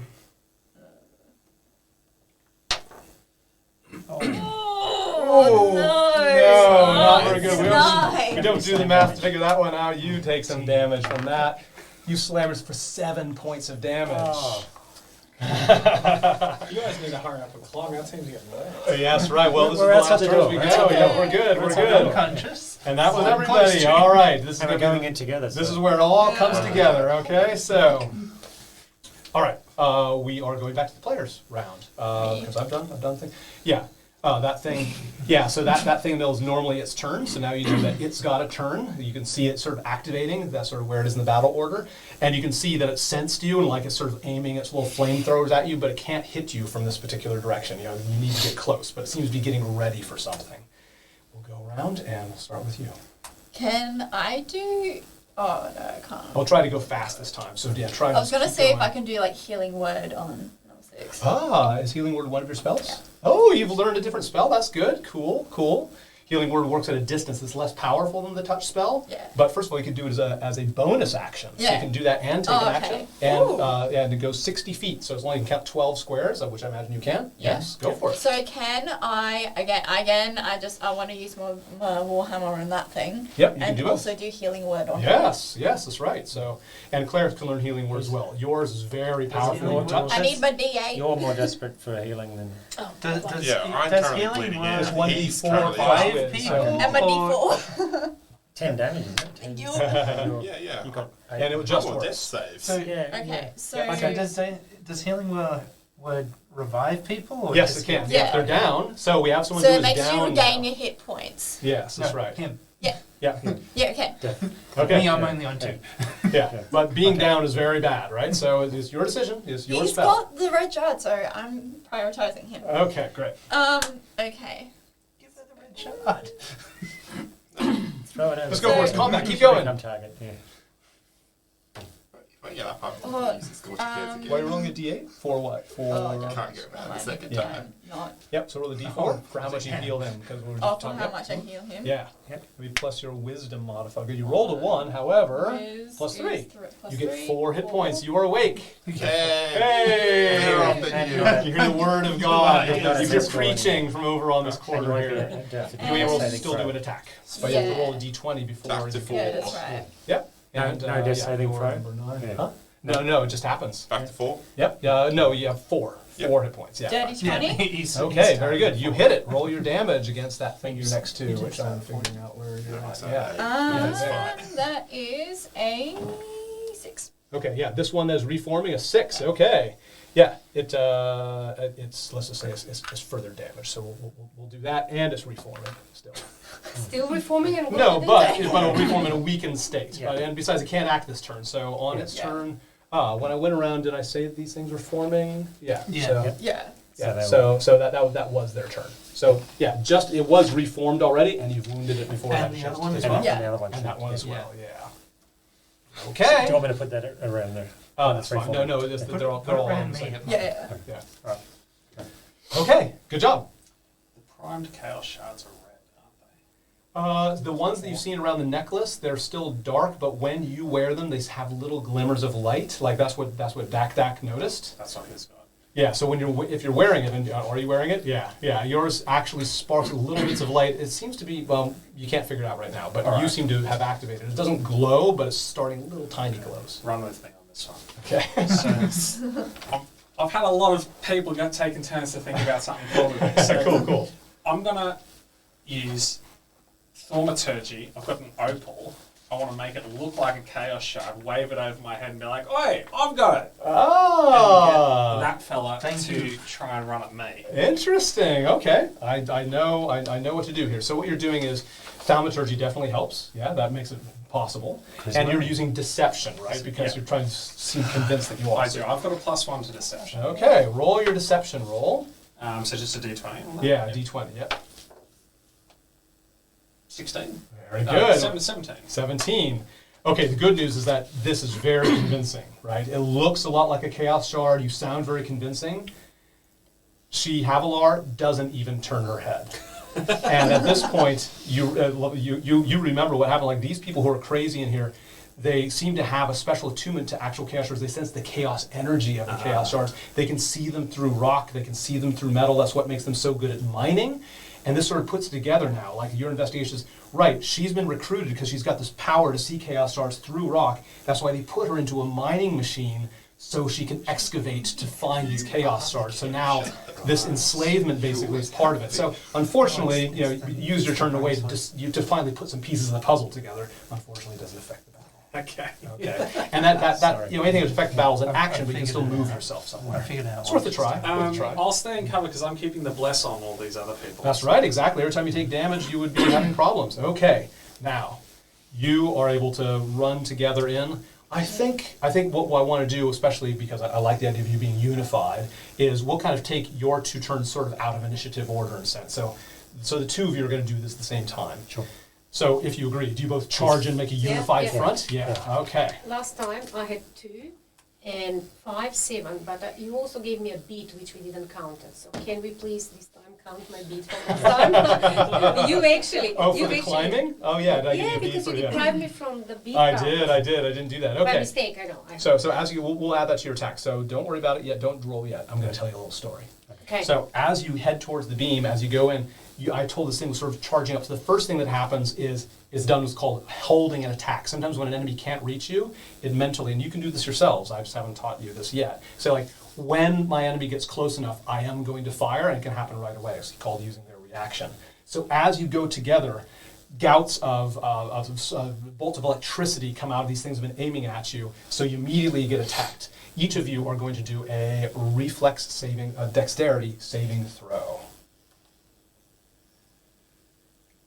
So each of you, please roll a d20 and your dexterity saving throw to see if you take some damage right away as you run in. 11. Yeah.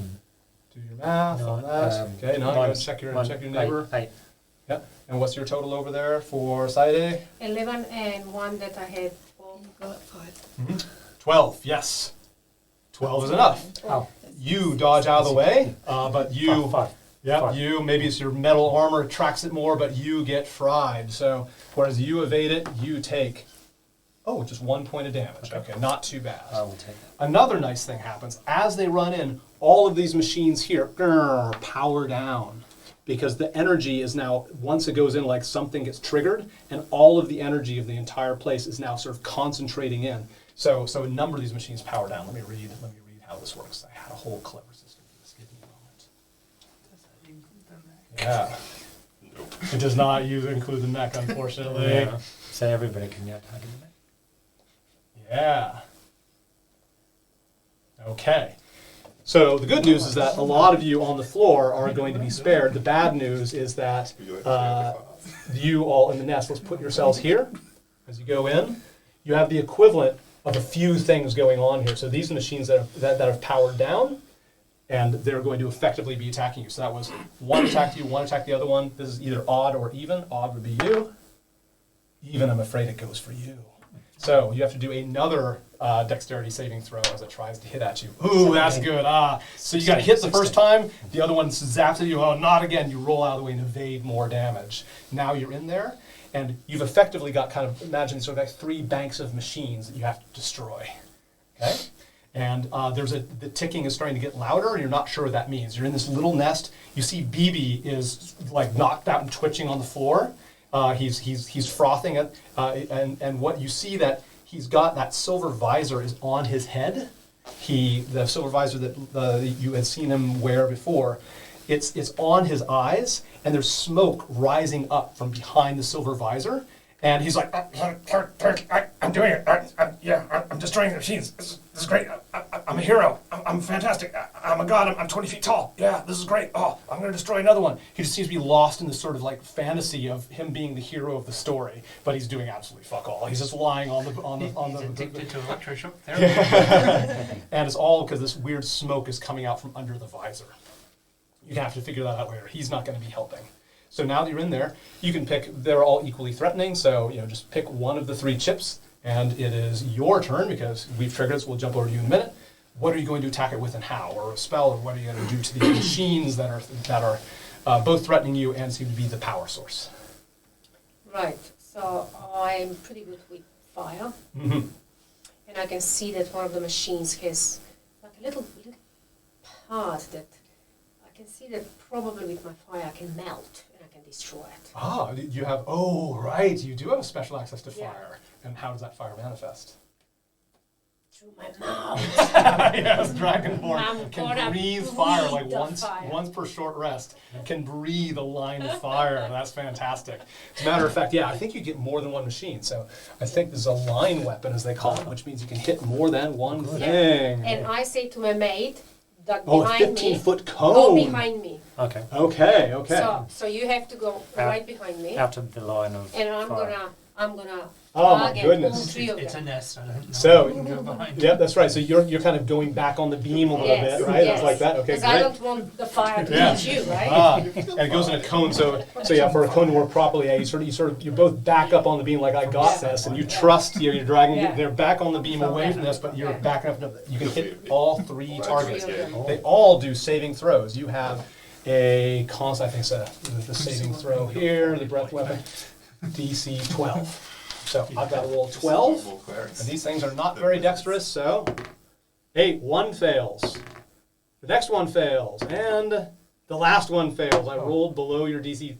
All three take the same amount of damage. The damage is listed here. Breath weapon, 2d6. No, yeah, 2d6 fire damage. So roll 2 6s, please. Don't roll ones. That jinx it. Oh, that's good. 5 and 2, 7. Yeah, 7. You set them all on fire, and they're all popping and melting. Not enough to destroy them, but they're all severely weakened, and it doesn't take much damage to do that again. Unfortunately, you've only got 1 in you. You won't be able to do that next turn, so you have to work together on that. Now it's your turn. So yeah, you're backed up, but you're close enough you can run in and attack one or more of them, depending on your options. Can I do a sweep with the great axe? Yeah, exactly. So you can target one. You can target just one thing at a time, but man, you can do a lot of damage with that great axe. So go on in and move your chip right next to any one of them. I would say probably just divide them. Go the center one and Ah, divide them. clever. Okay, yep, go for that. Okay. Plus strength. Ah, yep. Plus 3 again. Okay, it's 3 plus 3. Yeah, unfortunate, right? The room is full of smoke. It's hard to tell which things are the really solid parts of the machine and which parts are weaker. So you start like hacking away, and by the time you're sort of finished with your axe, you realize you've been hitting like a supporting strut through a bad guess. I don't think it's your So stress, it's your attack bonus. Isn't it? Yeah, it'd be it's your attack bonus. or the So great next axe, to great with axe. your great axe. Yeah. It's plus 5. Yeah. Plus 5, yeah, still not enough. 3 plus 5. Can yeah. I give you my bead? No, and your bead can only be used once, so you need to put the bead back. The bead is one. Oh, I don't okay. have it. You Okay. took it. The bead only worked out one time. Okay, all right, Okay. all right. Well, bad luck for picking a spot that wasn't quite strong enough, or it was too strong. That was your turn, and we'll skip you as we go around because you had your turn. Now you. So you've got a few machines there. You think your best thing is just start mopping this up because you don't unless you can't help them up there. So we'll keep going. So would I be better off attacking this machine, or can I Sure, go it's across still a and try danger. and hit that? Oh yeah, you can. Yeah, you Or can shoot over like there. with my Yeah, arrow, yeah, so you can shoot over there. Mm-hmm. I can get up to 600 feet. Yeah, 60. Yeah, I think probably. Yeah, that's fine. That's great. You can go very far with your longbow. You can shoot things from very far away. Everyone to do. Go for it. Would that be worthwhile, do you reckon? Yeah, don't ask. Just make a decision. It's still combat. a Go lot for of it. damage Go with your there, so instinct. you do need I'll do my longbow and I'll try and reach. Very good. Okay, with a Something longbow, you try to hit suicidal. that thing. All right, go for it. Again. Roll your usual longbow bonus. So plus 7, so 9. Oh, with a 9, an unlucky shot. Yeah, with the bless. Oh, and a bless? Bless, yeah. 2.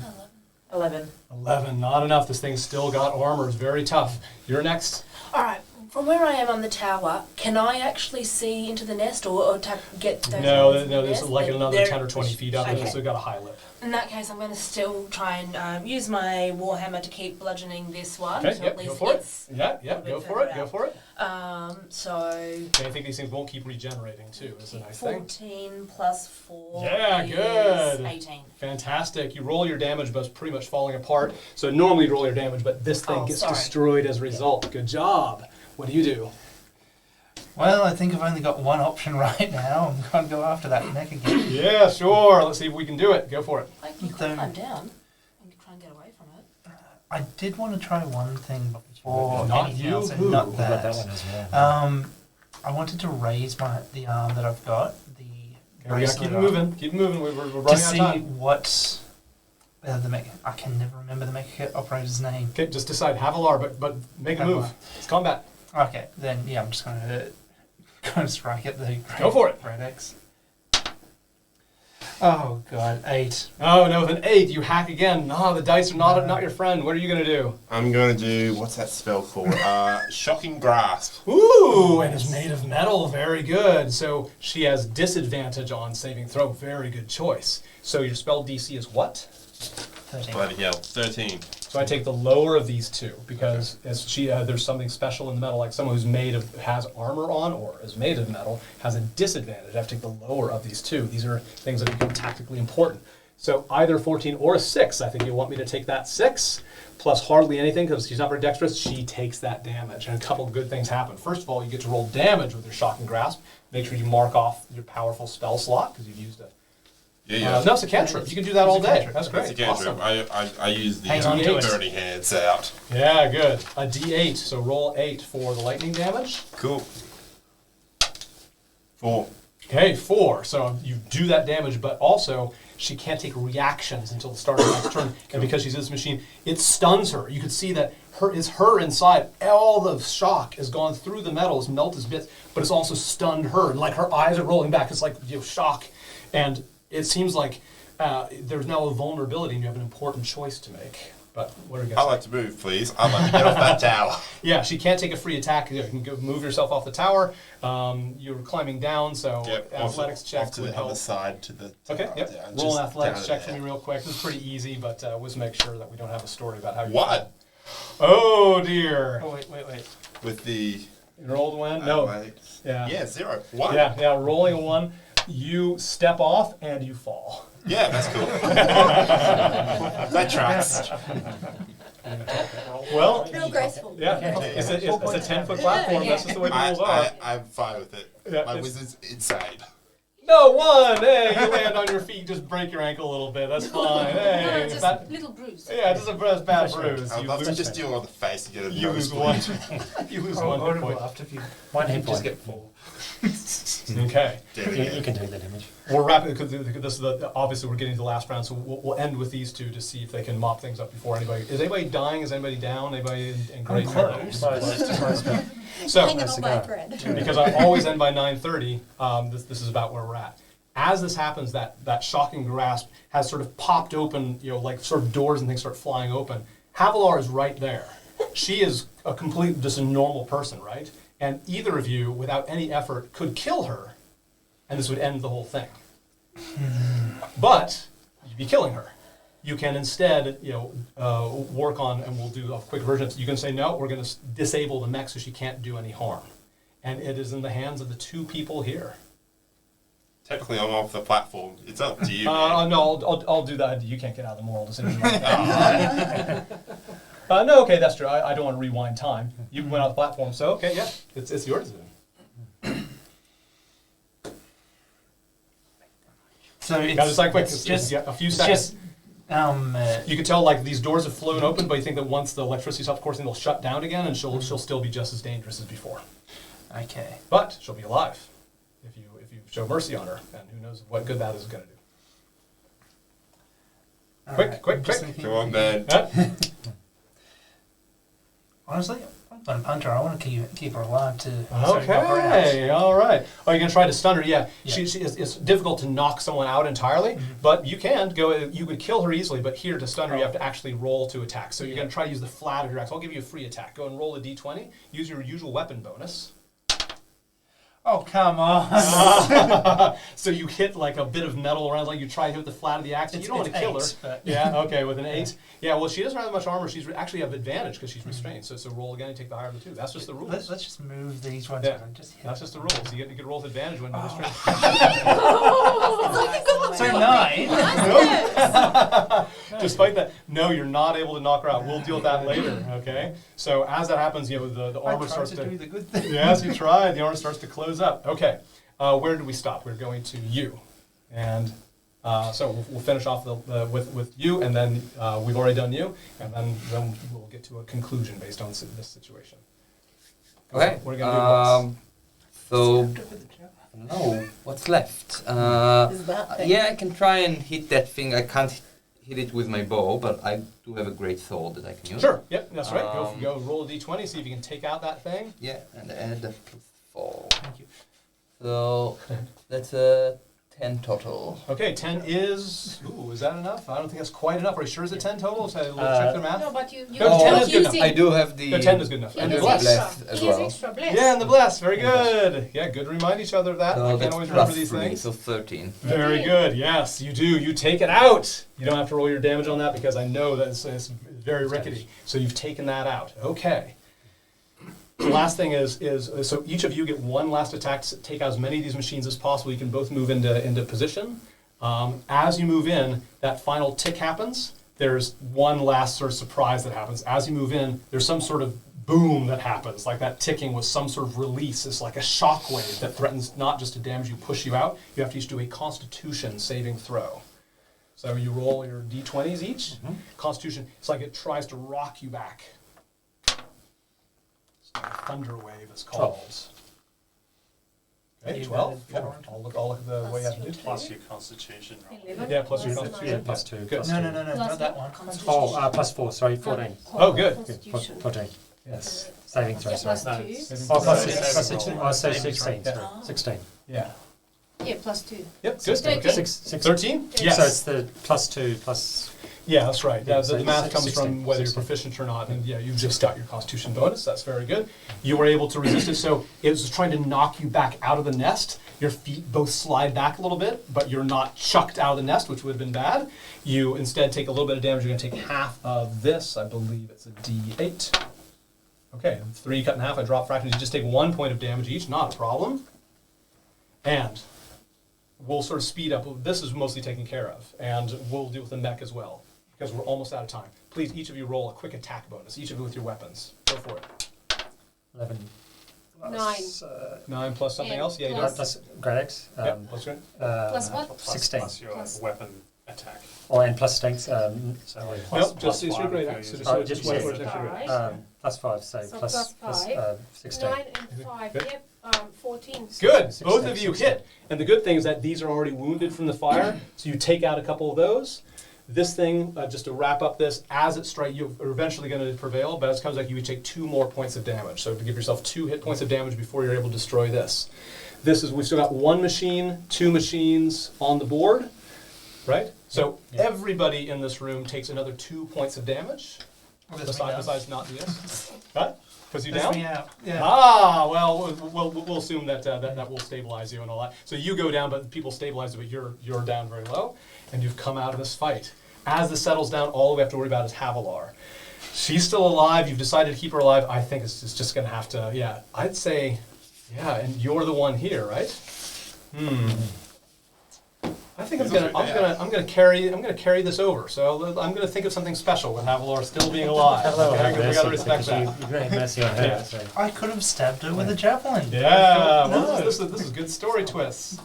Thank you. I do promise to end by 9:30. I'm very sorry we went a little bit longer, but it's just too fun, all the stuff that's happening. Please at least fill out your comment forms before you go. If you have to go right at 9:30, if you want to stay a little bit later before we go to beer, there's a vote. And the vote is basically whether you're going to keep on going because you refer to a boss. There's like this giant silver keyhole, and you know that the researcher that was referred to is in there. I asked the researcher you mentioned. She's not in the room. Her name is Jop, and she's a researcher that's behind all this, and she's through there. You can continue and find out more about why the kobolds are doing that. Or you can go back down to Torg, go down the red trap door, or you can go after the goblins. The same choices you had before are still available, it turns out. I really want to go beat up that So ghost. think about that. Please fill out your form. Yeah. So, sorry, I forgot to ask for the vote. No, I assume people hang out if they wanted to vote. So you're the remainder, unless you're in a hurry, you can vote on option 1 is continue deeper. You're going to find out where Chop is through the keyhole.